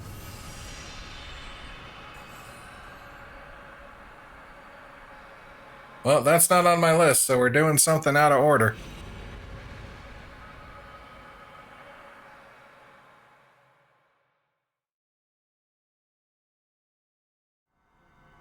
An old soldier's legacy. Time spent the entire summer surrounded by a fence that towered over him. He was trapped in a prisoner of war camp. It was a terrible mistake. Not his, but the dim-witted, cowardly commander's. Time was a mercenary attached to the man's regiment. They were invading the enemy's main port city when the officer miscalculated at the end of the unit's line of retreat was cut off. While the troops were prepared for an all-or-nothing charge, the commander almost casually opted for surrender. Don't worry, he said to his men before they were locked up. Whatever happens now, the ultimate victory in this war will be ours. Instead of making a stand and dying for nothing, we'll be much better off if we just quietly let them take us as prisoners of war. will be liberated right away in any case. Dude's a jackass. This made perfect sense, but the officer completely misread the feelings of the enemy on the brink of defeat. Having survived hundreds of battles, Time knew better than anyone how people felt towards prisoners of war after the hated enemy had taken the lives of their friends and loved ones and torched their hometowns. To the members of this platoon, at least, as they were preparing to enter the camp, he whispered, "You'd better forget about any rosy pictures. This could be worse than the battlefield." His words proved all too accurate. Life in the POW camp was bitterly harsh. Day after day, the men were forced to do back-breaking labor on a diet of scraps. The sick and injured went untreated and were not even allowed to rest. To collapse on the job was to die.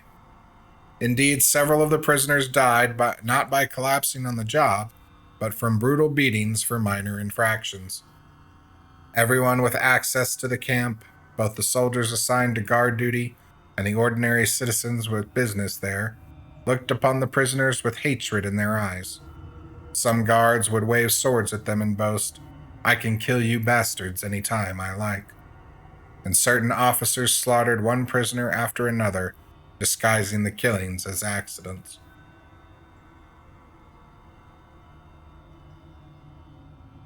Even as they tormented the prisoners, such men were suffering the deaths of their families and friends in the war, and spending their days in fear of the coming invasion. The camp was a place ruled by hatred and revenge, but also a place shrouded in uncertainty and fear of the day when the captives would become their captors. This tense, complicated atmosphere ate away at the spirits of all, friend and foe alike. The horror of war lay not only in the mutual killings of enemies clashing on the battlefield, but even more so in places such as this that were far from the front lines. Time knew this with every bone in his body. A month passed after the platoon entered the POW camp. The enemy troops were thoroughly exhausted.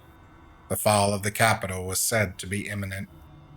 In spite, or because of that, life in the camp was worse than ever. The tasks assigned the prisoners were even crueler than before, and their diet, which was meager enough to begin with, fell below the level needed to sustain life. The military guards bullied the prisoners as for their own amusement, wounding them and mistreating them with fatal consequences. All kinds of civilians did their part too, hurling human waste over the fence into the camp. And even if secret stashes of food might be left for them, none of the prisoners dared eat them for fear they might be poisoned. Hatred climbed to unseen heights. To one prisoner who moaned, "Why are you doing this to us?" a guard spat out the answer, "It's just what your country is doing to us." And it was true. All the young men of the enemy country were being sent into battle, where most of them were being killed. Whole towns had been burned down and transformed into rubble. While the soldiers assigned to guard duty knew that defeat in the war itself was certain, they continued to be victors where the POWs were concerned. And while the captured soldiers believed in the victory of their fatherland and waited for the day when their comrades would rescue them, they continued to be vanquished among victors. The moans of the POWs could be heard throughout the camp. When is the war going to end? The war doesn't have to end. Just let them get us out of here. Have we been abandoned by the fatherland? Time kept offering the same advice to them again and again. Be patient, he would say. Don't give up hope.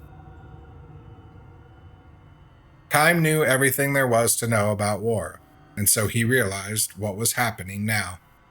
The fatherland's supreme commanders were trying to bring down the capital first and leaving the fall of the military port city for later. The POWs had, in fact, been abandoned. The commander-in-chief would no doubt say, "For the sake of a great victory, we cannot let ourselves be concerned about a small setback." And he would be right. But precisely because he would be right, Kime could not convey this to the prisoners, who firmly believed that their side was trying their best to rescue them. One POW after another made plans to escape, and for every one of those there was an informant who exposed his plan to the guards. Both types of prisoner had the same thing in mind: saving himself alone. No one could be trusted. There were even some informants who made up phony escape stories about perfectly innocent men just to put themselves in a little better position with the guards. The only thing awaiting such traitors when the war finally ended would be the revenge of their comrades. As much as they understood this, all they could do was ingratiate themselves with the guards so as to secure their momentary safety. The fence was not the only thing surrounding the POWs. It was not just their bodies, but their minds that had been taken captive. In addition to the ones who died from illness and injury, were increasing numbers of those who ended their own lives after a period of mental suffering. Be patient. Don't give up hope. Kime's words gradually ceased to make an impression on anyone. God, Kime's going to end up being the only person there, isn't he? After the men had been prisoners of war for 2 months, a new guard took charge of Kime's barracks. In place of the young warrior who had been guarding them came an old soldier. His name was Jemmy. When he introduced himself to the men, he remarked with a grim smile, "Things must be getting pretty desperate if they're calling up an old goat like me." The young guard had been sent to the front lines.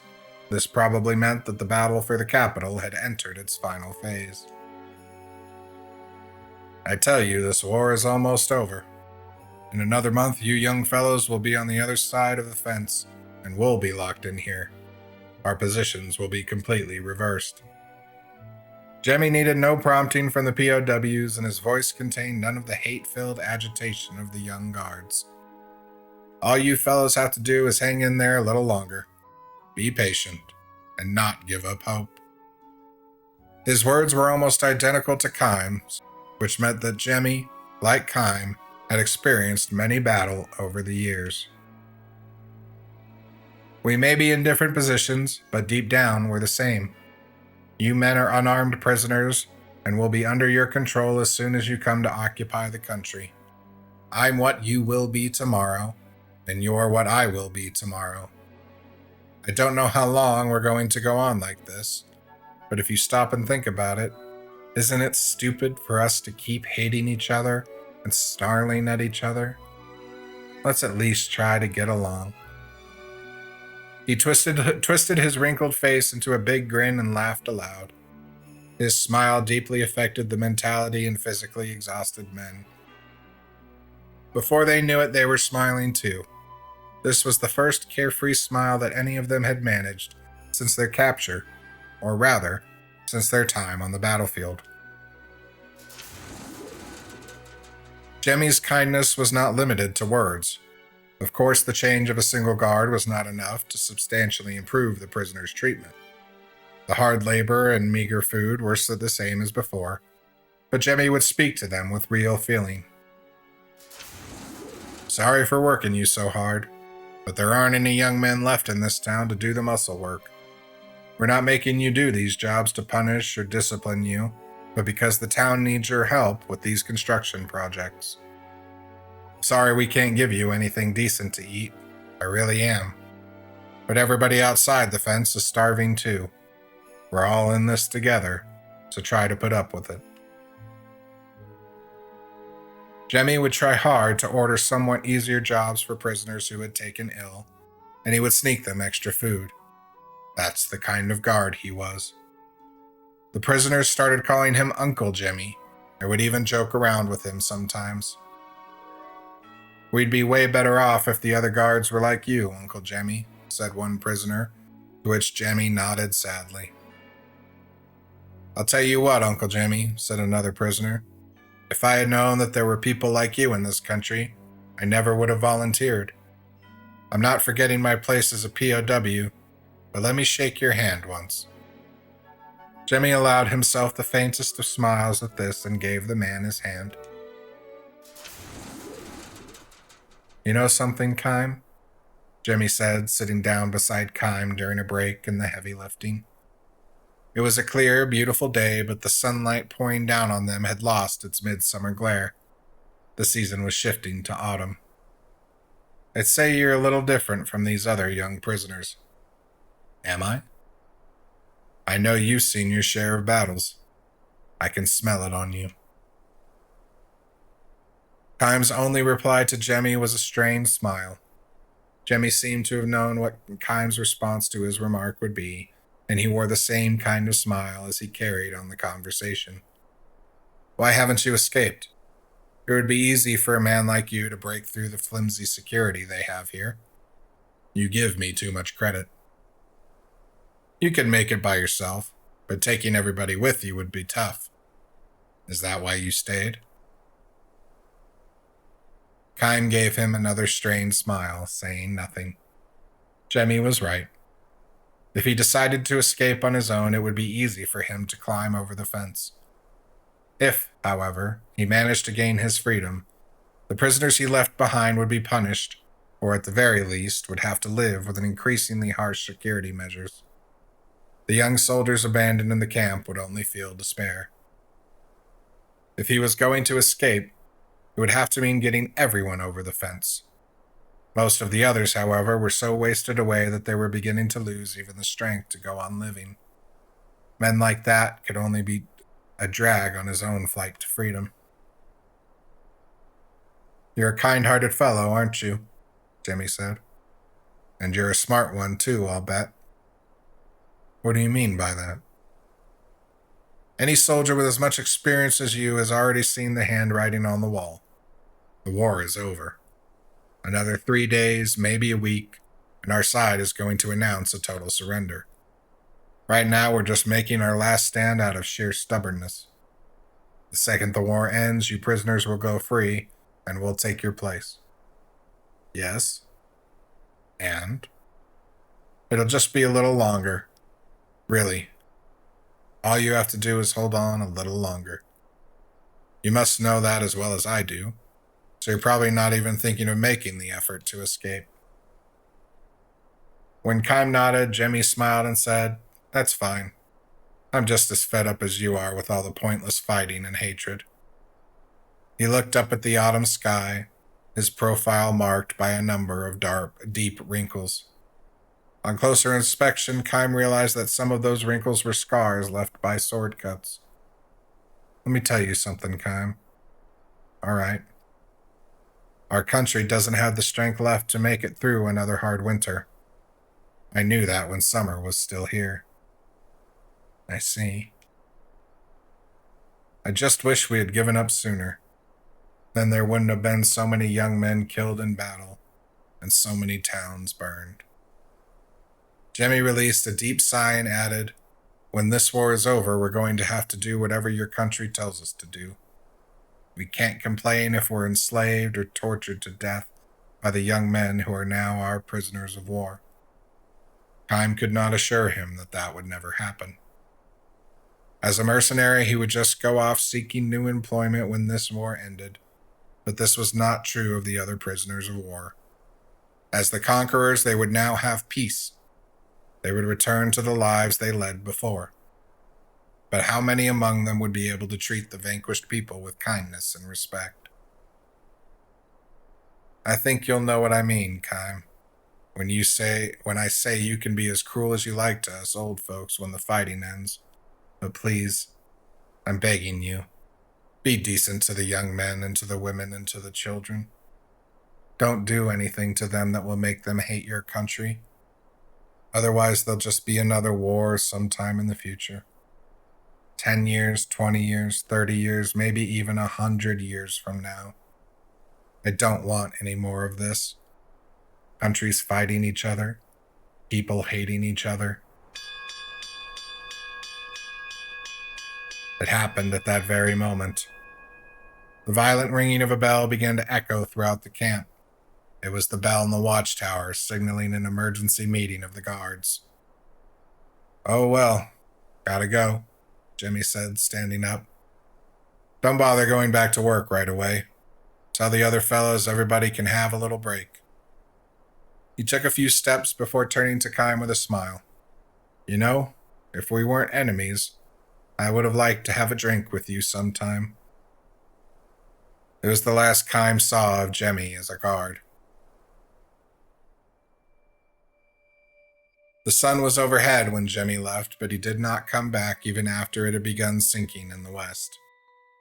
The next time someone came to the enclosure, it was to the cheers of the POWs welcoming the arrival of their countrymen.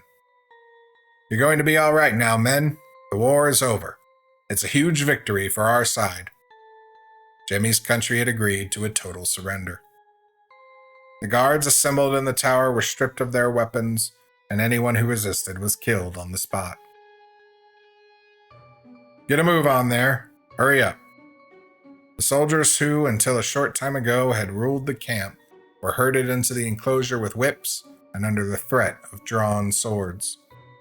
The POWs, whose until only moments ago had been under their rule, now lined up to stare at the former guards. Before anyone knew it, the guards were being cursed and stoned. Hands tied, the soldiers could not ward off the stones, and before long they were drenched in blood. Jemmy was among them. He stared at Kime, blood gushing from his forehead. His eyes showed no hatred or resentment. He simply gave Kime a little nod, looking straight at him as if to say, "Remember what I asked you to do." Kime shouted to the men surrounding these new prisoners. Stop it, stop it. They've surrendered, leave them alone." But liberated from the fear of death and from days of humiliation, his young comrades, wild-eyed and screaming like animals, went on stoning their former guards. "Can't you see who this is? It's Uncle Jemmy. Stop it!" One of the soldiers gave him a contemptuous snort and all but spit out the words. The old bastard was just sucking up to us for when our side won. Another soldier, the young man who had asked to shake Jemmy's hand that day, shouted, "He might act like a good guy, but an enemy's an enemy. And besides, he's just some old geezer from a country we pounded into the dirt." He threw another stone at Jemmy. Kime's shouts did no good. He started grabbing hands that were ready to hurl stones and smashing people in the face, but no one would listen to him. The commander of the troops that had galloped to the rescue just grinned and said, "Good, good. Get it out of your system." And he handed swords to the unarmed men. Kill them all and raise some victory cries while you're at it. Think of the humiliation you endured as prisoners. Now's the time to get even. "No, stop it," Kime shouted. "The war is over." "Wait, I know you. You're a mercenary. You're just spouting a lot of nonsense. A few good sword thrusts should shut that mouth of yours." "Oh, you just made a mistake." Commanders aside took this as a signal to surround Kime. "Don't waste your time on him, men. Warriors of our beloved fatherland. Kill these soldiers first, and then we can attack the town. Set fires, take the women. We won this war. This town, this country, everything belong to us now."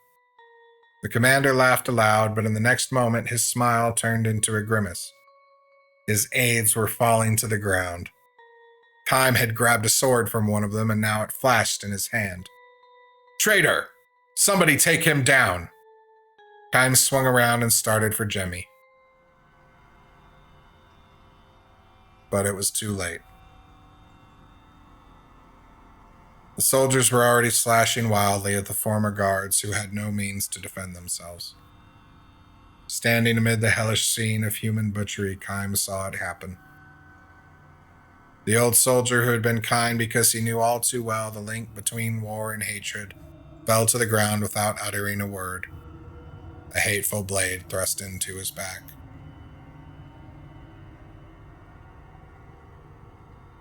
Kime made a break for the camp gate.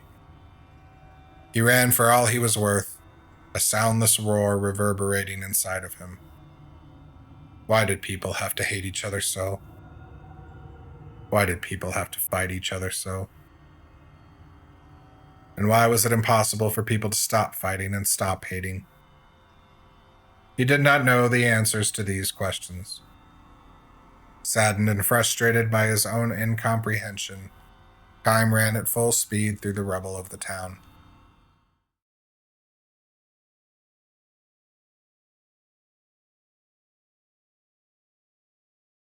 A 100 years passed by.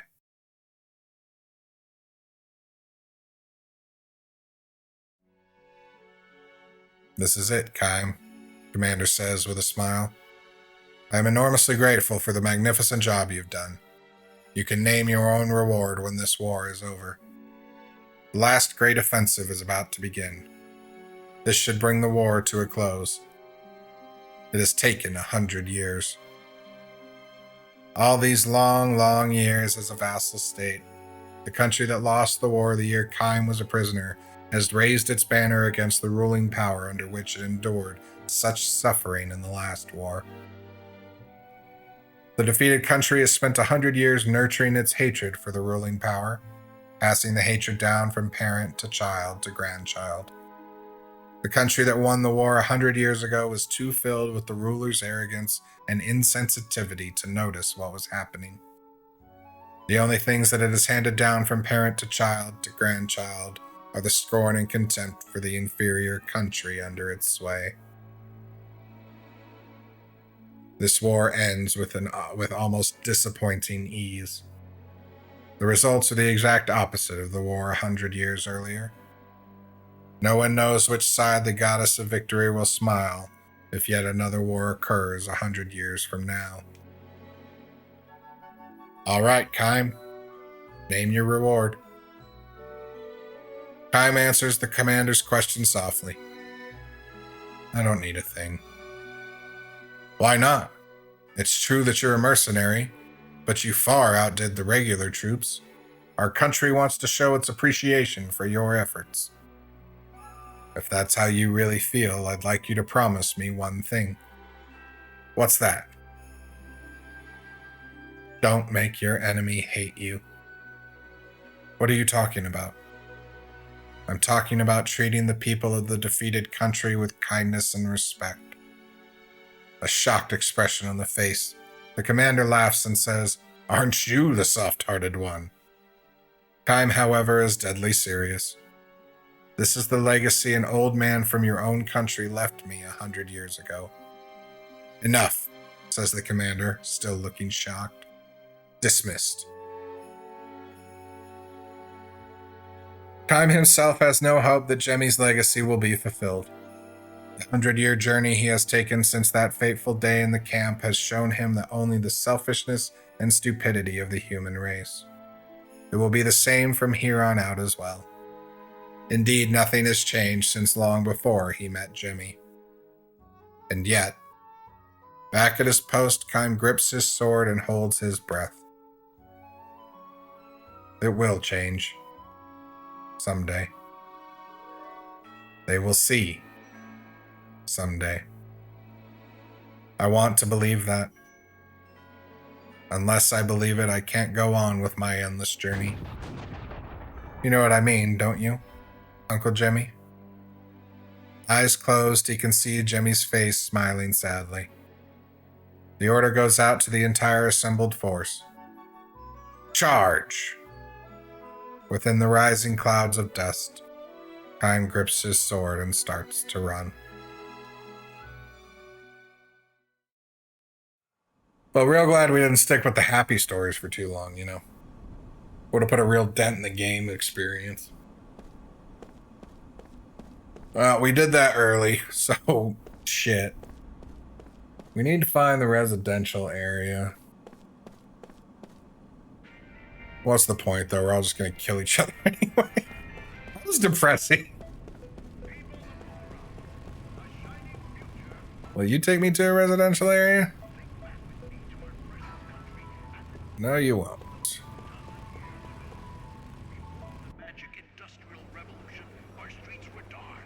How did we get there before? Yeah, that was literally 35 hours ago, though.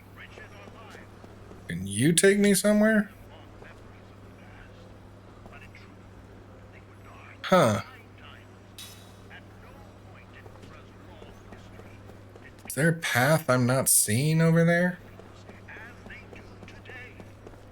What about you? Can you tell me something? Yeah, I checked the monorail.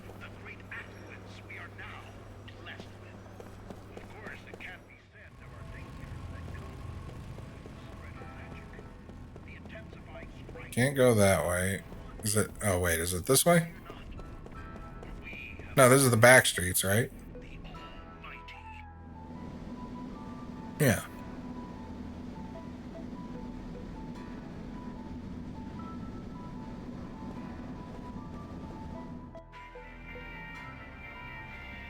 I know what screen we're looking for, too. It's the one that had, like, a little park in it.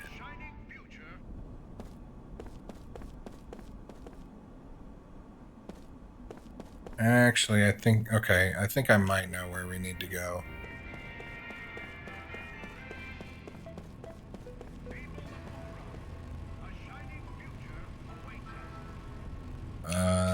This way.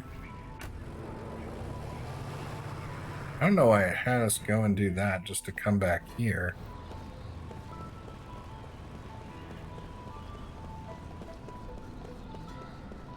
Then we go, and then I think we go north?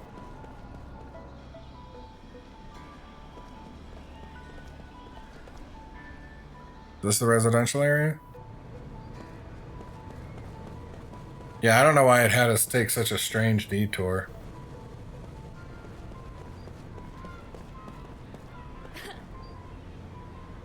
I need to talk to somebody over here. You? Yeah. Are you Lieutenant Argonar? It's been a while, how hasn't it? How does it feel to see your master on the throne? I warned them time and time again that Gangora was a danger to Aura. Now that he's king, though, it hardly matters what I say. It would certainly take nothing short of an immortal to defeat the Grand Staff-wielding Gangora. Well, do I have news for you? Indeed, even an immortal may find the task too difficult to achieve, I fear. May not be able to offer any physical support, but I hope this helps you in some small way. Maybe. I don't know. Still don't feel like we're making too many rings. We definitely actually saw some of the rings in action, though. So there is value. Alright. Gangora's mansion.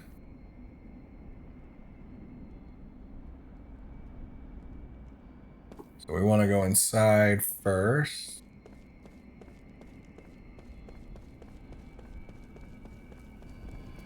You know, I don't want to read that story again, so I'm making another save real quick. I don't know if you have to, like, read through the stories in a save file for it to, I don't know, do something, but I'm making sure.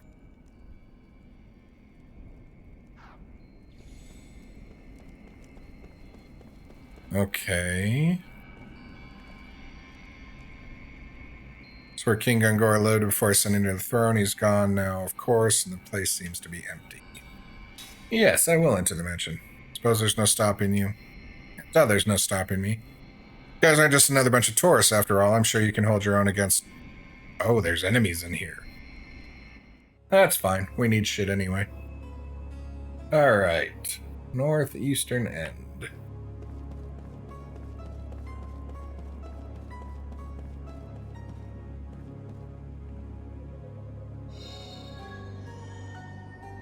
Magic cap. Oh, okay. That's one of the magic capsules we needed.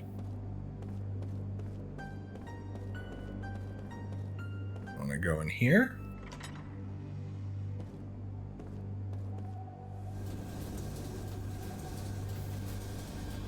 Yeah.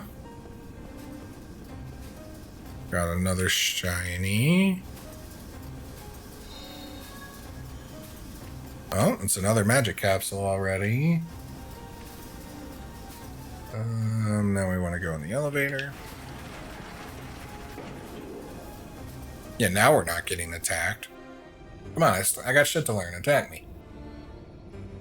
I don't know if the enemies here are worth grinding or not, otherwise I would. I'm really assuming this thing's going to give us a good place to grind at some point, so I'm not bothering yet.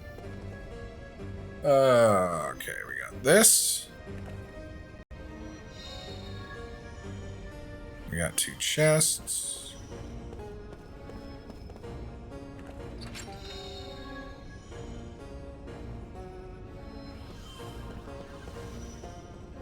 How do we get this other one? Ah. Okay.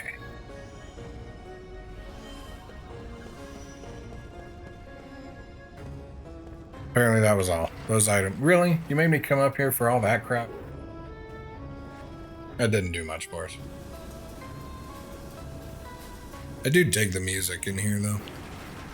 I also love... Like, I don't know. Have we talked about the fact that whatever accessory you're wearing actually shows up on the character? Because Kaim looks a little ridiculous with this bright red, like, bejeweled headband on. I love it. We could see Seth in her glasses, like, in the cutscenes earlier.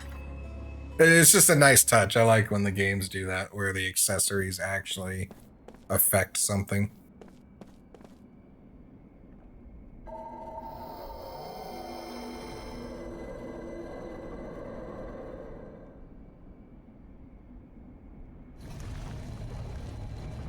Okay.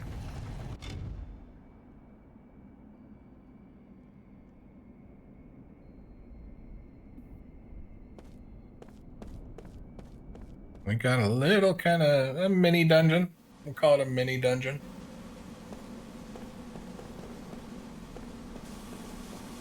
Hopefully we'll get some fighting going on here. We got some stuff we definitely want to learn. That slot +5 is going to be huge.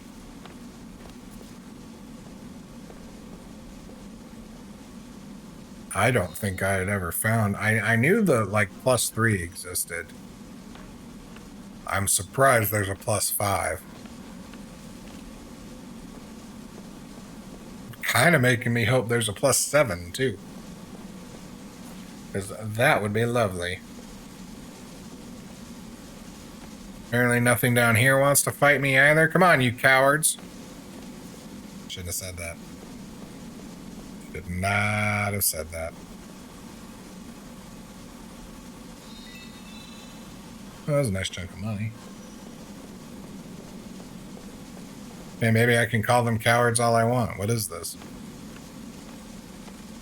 Gotta love an RPG with no random encounters.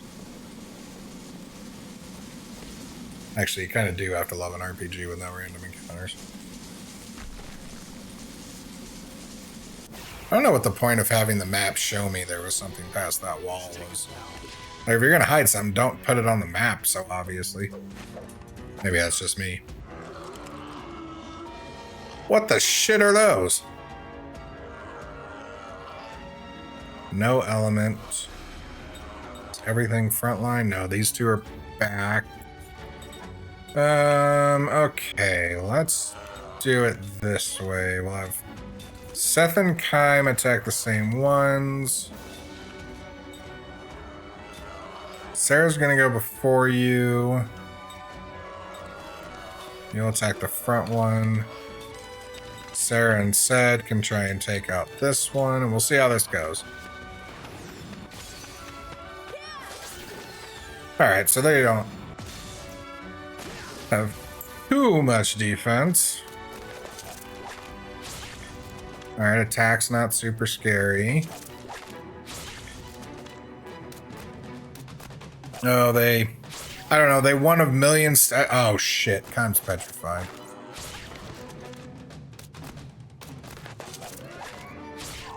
Since when does everyone love attacking the back row so freaking much? Jeez. Well, that was effective. Okay, so we get a perfect. We might finish that one. Shit, I can't control Sed right now. We need to get Kaim back.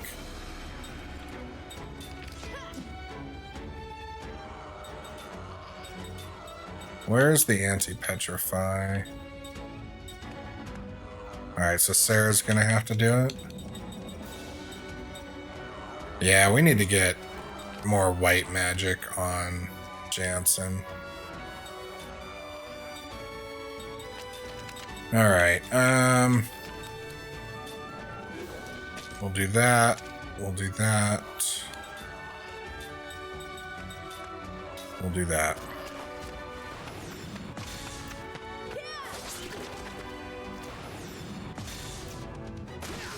Well, he at least attacked. That's not who we wanted him to attack, but... And it looks like we need to put anti-petrify on the front line. Good news is they've got a bunch of slots right now, so... Might behoove us to kind of leave a slot, a rotating slot in our skills that we just change depending upon what the enemies around us are really causing problems with.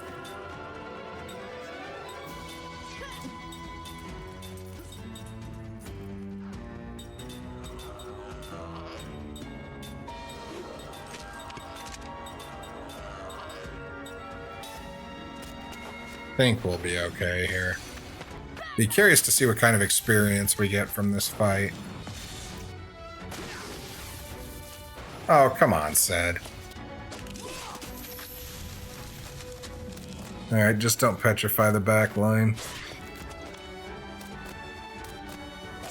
Is it confusion? Like, what is this stat? I don't know, but it's gone now. Too many status effects.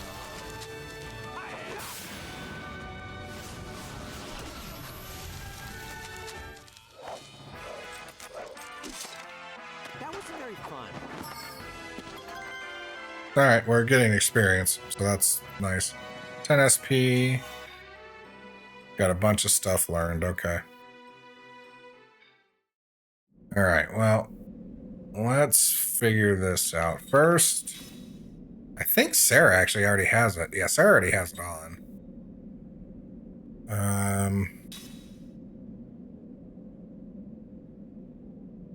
God, we'll just wait. Damn it. Actually, we'll take Absorb Magic off and we'll put Anti-Petrify on. We'll set a new skill link. I mean, it doesn't really matter. We'll just get Ultimate Analysis on everyone. Seth has plenty of slots right now. Alright, Anti-Petrify's on. Sarah needs a new skill link. Sarah does not need a new skill link. I guess only Kind did. Alright, Magic Defense Boost. I don't care about putting that on at the moment. That Waterproof's going to be nice. That's something we can put on. For sure. Don't care about Crisis Defense. If we're in Crisis, shit's already gone too wrong. What?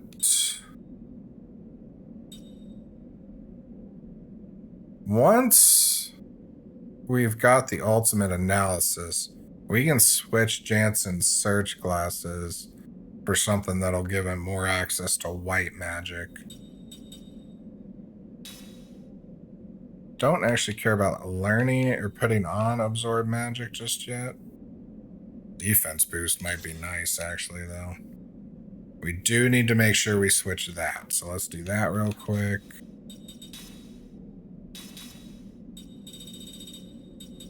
Okay.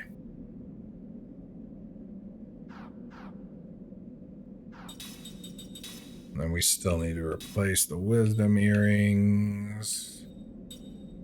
Is there anything left worth learning other than the antes? Feels like she hasn't learned any of the antes.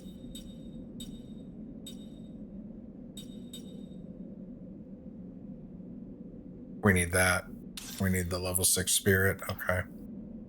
Because she's got 5 right now, right? Yeah, okay. Alright, she's got good shit equipped right now. Let's have Cook heal everybody.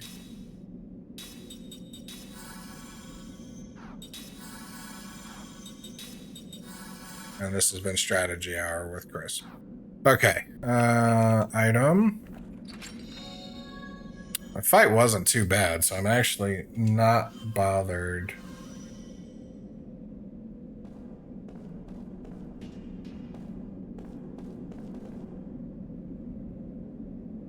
I guess we can't go through there. What am I examining?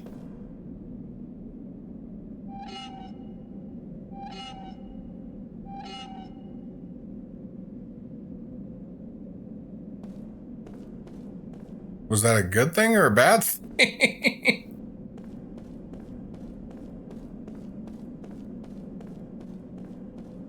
Guess we want to watch out for all of these.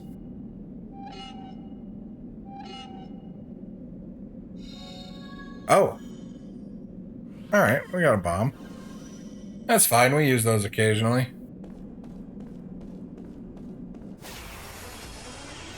We lucked out on finding it, because I did not think that's how we were going to get an item. Alright, is this the same group? Yeah. Okay, so how can we do this more efficiently?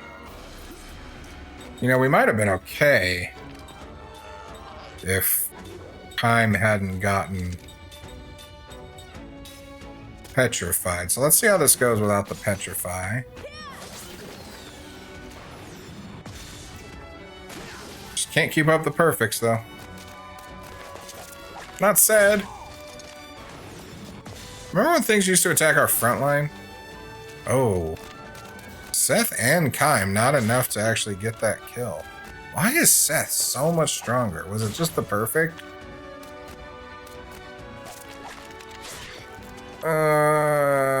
Crap. Seth's annoying. Sarah's the problem, because if we need to heal, we're not going to be able to now, I think. I really need to figure out what these status effects are. God, we didn't kill anything, did we? Oh, no, we got that one. Okay, so let's... Seth's gonna attack whatever Seth's gonna attack. Seth and Kym can finish off the front two. That's letting me pick what Sarah's gonna do, just not who Sarah's gonna hit. Good news is, it's not gonna matter much. I prefer if she hits the one on the left, because I think that's the one Seth hit. And then we've got the kill. But either way, we're going to go into the next round, and at that point, it's just all-out attack anyway. Yeah.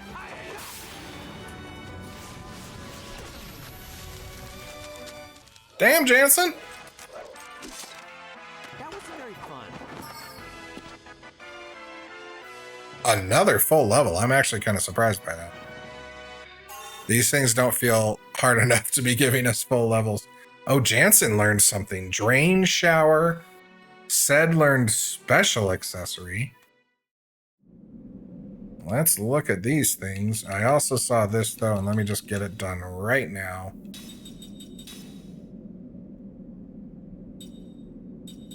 Ultimate analysis. Okay. So that's just on now, so we don't need to worry about that anymore. Alright. Shares absorbed HP or MP with all allies when attacking.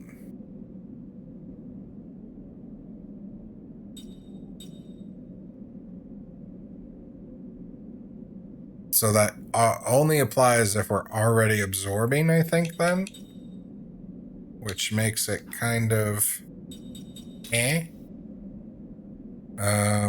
Yeah, let's just start learning some of said stuff. Okay. Oh yeah, what did said gain? Special accessory. Allows special accessories to be equipped. What does that mean?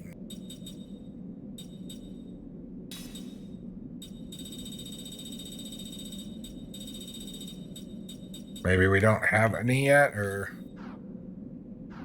I don't know. I don't know what that means. I'm kind of bothered by that. I have no idea. Huh.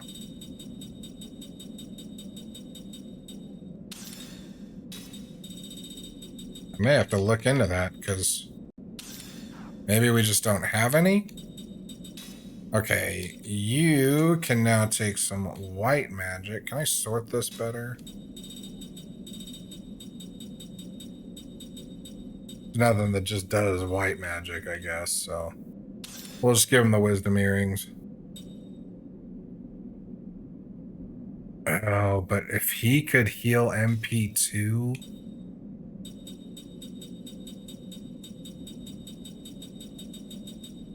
maybe we should do that instead.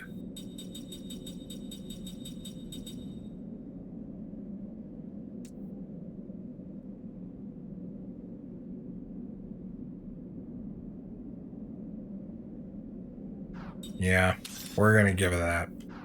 We're gonna roll with one healer for now and see how it goes.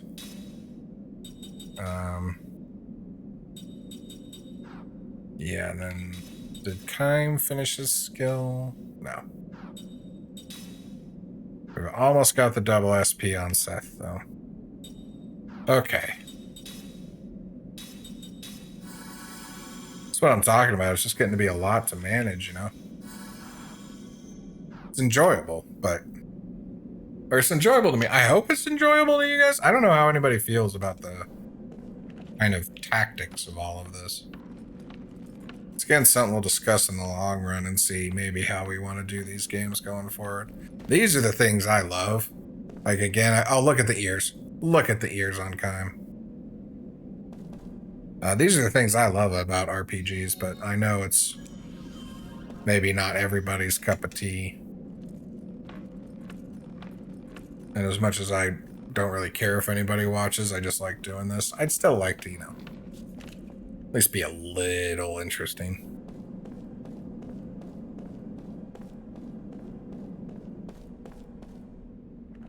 Alright. Magical lock key. Do we need that for this door here?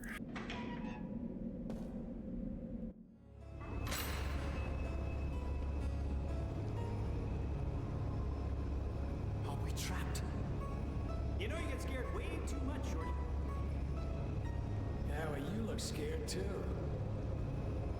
Oh, very clever. Funny. Yeah.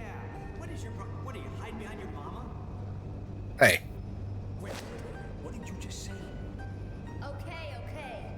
If we go against each other, we play right into Gongora's hands. It looks like something's happening.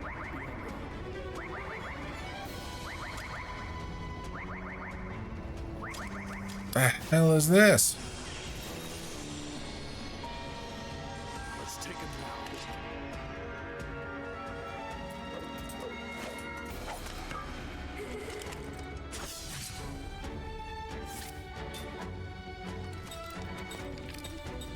Well, these dolls don't have shit for health, so... theoretically, each one of these will be a takeout. And if that's the case, then let's get ourselves set up to...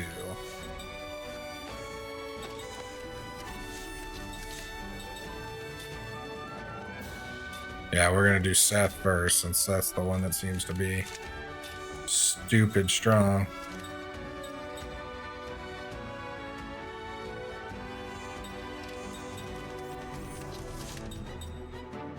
What do we think they're going to attack? This looks magical. We'll get magic defense up first.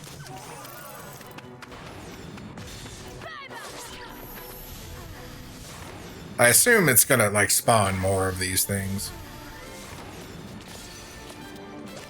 It feels like that kind of setup, yeah.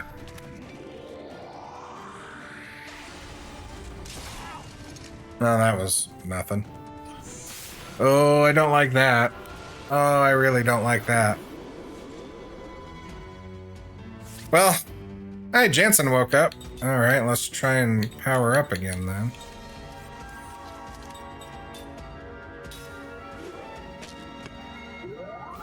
Yeah, see more dolls. Huh. Okay, well that's nice because it woke up Seth and we just powered Seth up.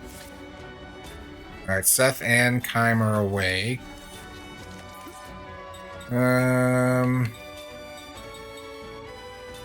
Here, we'll power up Kym too. So it only created one doll. Alright, we got GC down. So now I don't actually care. If the dolls are doing that little damage, I don't care about them now. We got GC down, so we can hit the thing. Oh, the thing's got no health. Here, we'll power up Sed too. And Sarah's still sleeping.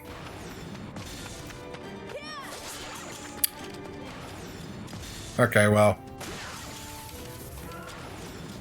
I may have put more thought into this fight than was needed.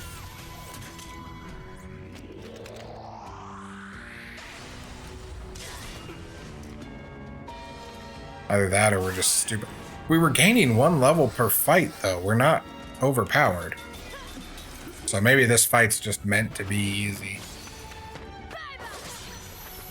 Because, yeah, that was... Has to be one of the easiest fights we've had the entire game. We got Metals, the Backyard Weekly. Okay. Alright, we learned a bunch of stuff. Let's get that sorted. Still nothing necessarily important for Kym.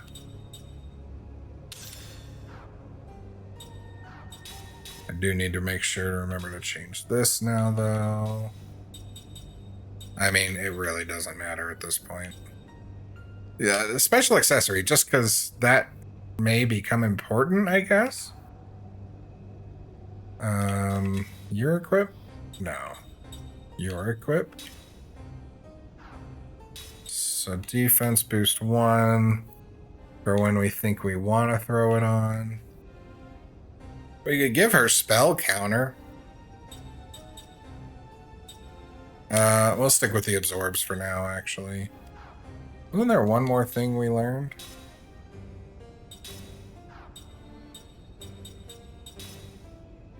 Yeah, we had learned Turntail. Okay.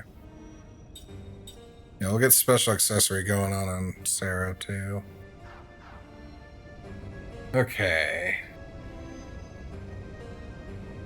So... Oh, we can... I see the treasure on the map that we heard Gongora might have. There's something shiny right here, too.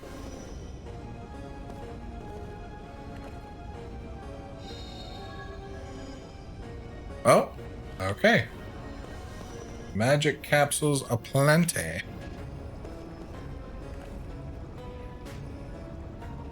What could this be? Something of Gongora's, possibly, given that it's hidden in a place like this. Let's check it out. Maybe we can find out what he's been up to in the 30 years we've lost. I have been sent on a mission. I'm not from this world. However, I've been sent to investigate this world. Investigate? I have teleported across time and space. My consciousness continued even after I took on a physical form, and remains to this day. My home world and this world, for some reason, the two worlds seem to be linked on the same axis across space and time. Our world was becoming extremely unstable. Reports have begun to circulate that it would collapse. We believe this to be caused by interference from another world. This world, that was on the same axis as ours. Feeling a little Tales of Symphonia-ish here now. Our pure and tarnished world was being warped and distorted by some unknown force, not unlike a virus distorting a living being. Over the course of time, we realized that this virus could well be a soul or spirit.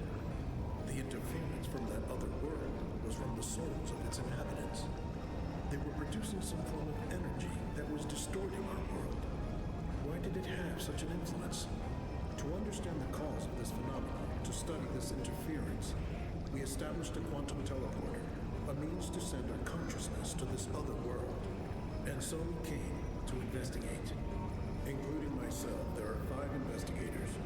The others are Kai Marganar, Zed Balmar, Ming Mara, and Sarah Sisolart. We arrived here without memories of our home world, and now live among the native inhabitants of this world while we carry out our mission.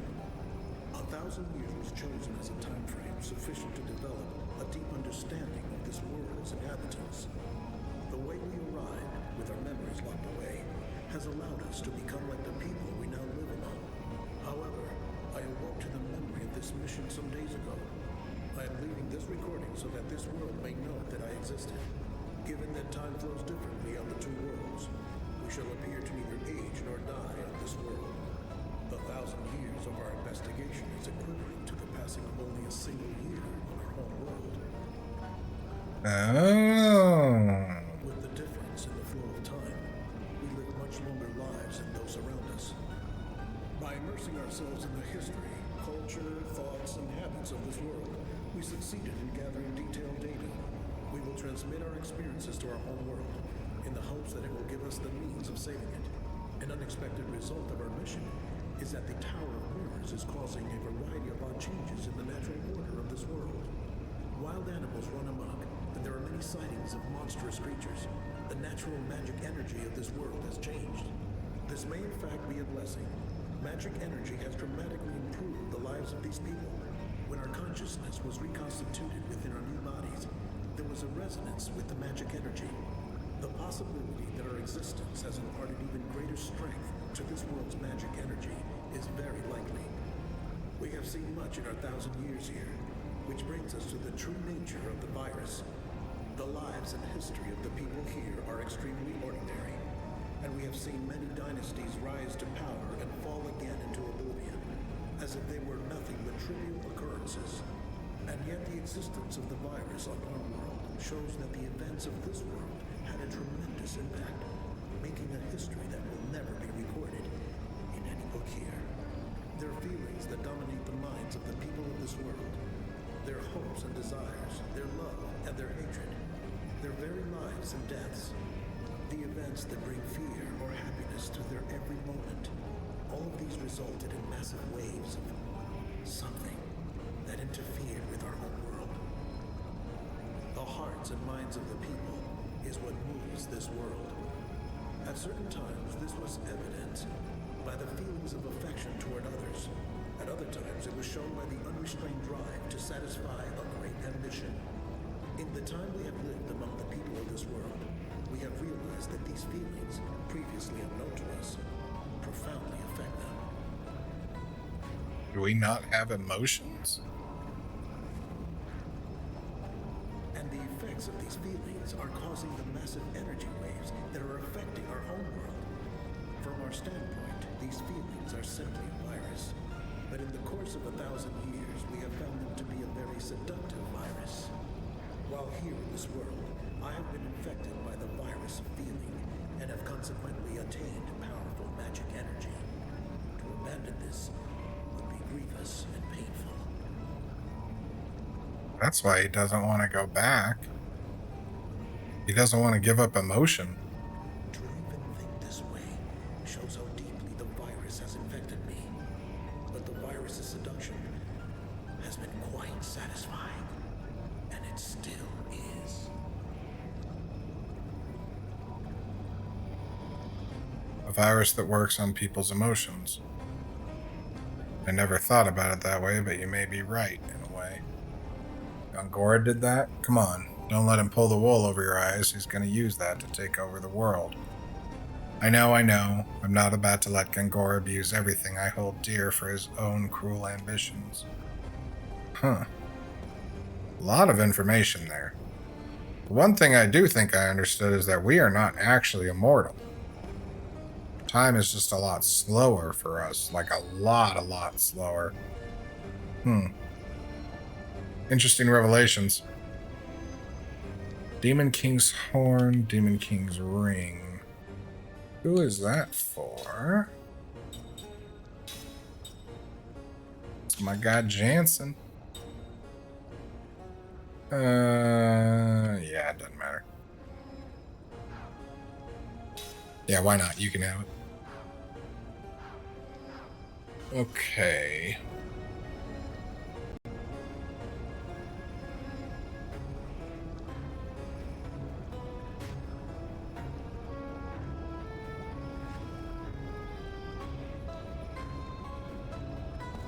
Alright, we're done around here.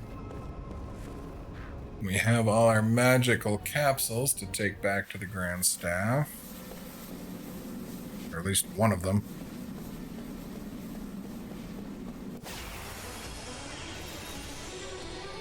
Squeeze one more level out of this place before we go.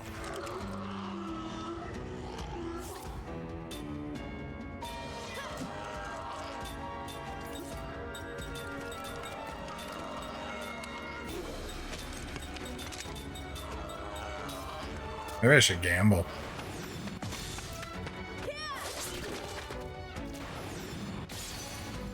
Maybe I should have combined Seth and Ced's attacks, actually, since they're the fastest, too.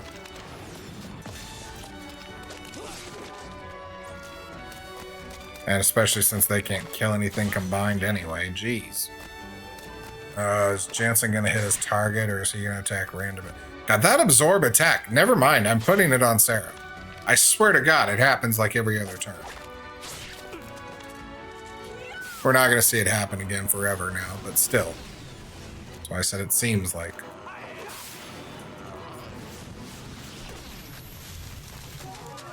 Alright, still attacked his target.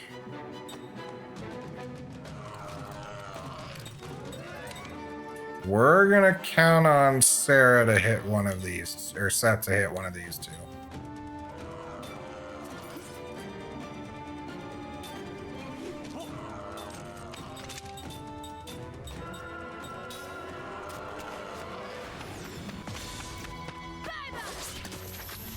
Oh, she did.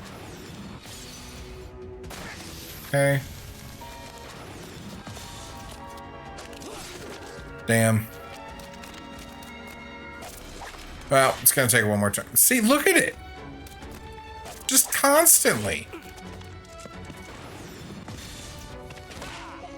If we have the extra skill slot, she's absolutely getting it. Of all the things that seem to be randomly working, that one just goes off all the... I don't know why I'm making this sound like a complaint. It's not. I just don't understand. Please go off as much as you'd like. I better not see your face again. Alright. Shit, I mean, this might be a good place to come back to and train later. Alright. That's a whole lot of learning we just did there. Let's get this set up. Okay, so we want to equip waterproof and slot +5. We'll cover that now for now.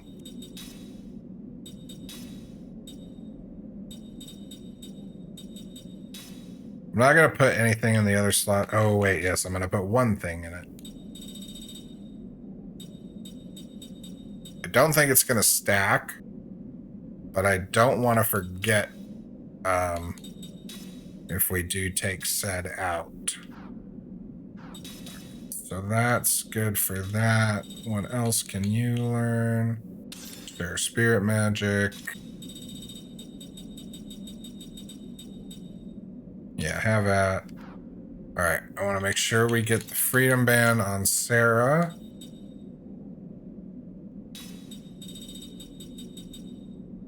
It's probably going to be at the bottom, right?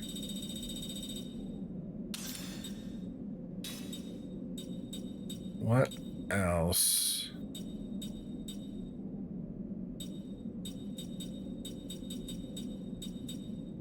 We've got the best composite we can have. Yeah, let's get MP up going. And then let's... We're putting the absorbs on, because, geez. We'll leave the auto shield and auto barrier off still, though. We got new spirit magic, right? Yeah. Okay, so that's good for Sarah. Did Kym learn? Yeah, circlet. We'll just get that going. Okay. Everybody's good. And we'll have Cook do a quick Zephyr and a heal him. All right.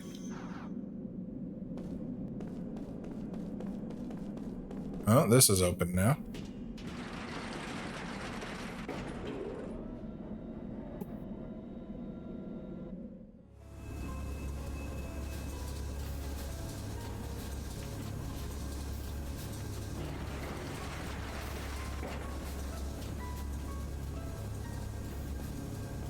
Where are we? Oh, the other side. Okay. Funny enough, this is not having us go back for that dream I read. So I'm very interested to see when it actually finally has us go for that thing.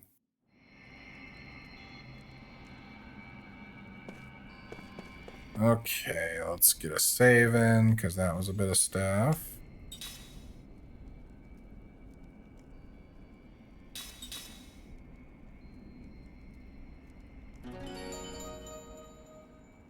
Oh, wow, yeah, we gained, what, 3 levels each down there. Again, if I didn't think we were going to be finding a better spot later, I might have stayed down there to grind some stuff out, but I don't think we need to worry about it yet. We've got a lot to do still.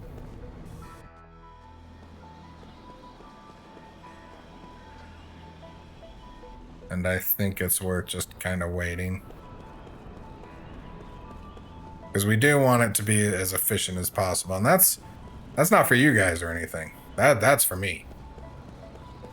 I don't want to waste grind inefficiently. I'll grind an RPG out for funsies. When there's a different system. Because we could inadvertently just end up not gaining, trying to grind out in a place where we're not going to gain shit in experience. And I don't want to do that. I know that the SP is important, but we're actually doing pretty good on SP. And what we're really going to need eventually is the levels to quickly teach the humans not in our party their abilities. And having the double SP will help us learn a lot of those a lot quicker. SEDs are going to be the most annoying. Just because they're such a high threshold. What, 100 SP for 3 different skills of his? We're going to leave him on the team while we learn this special accessory thing. Completion is in sight. My most sincere thanks for your part in my greatest research project. Here is your reward. Take it. That's it.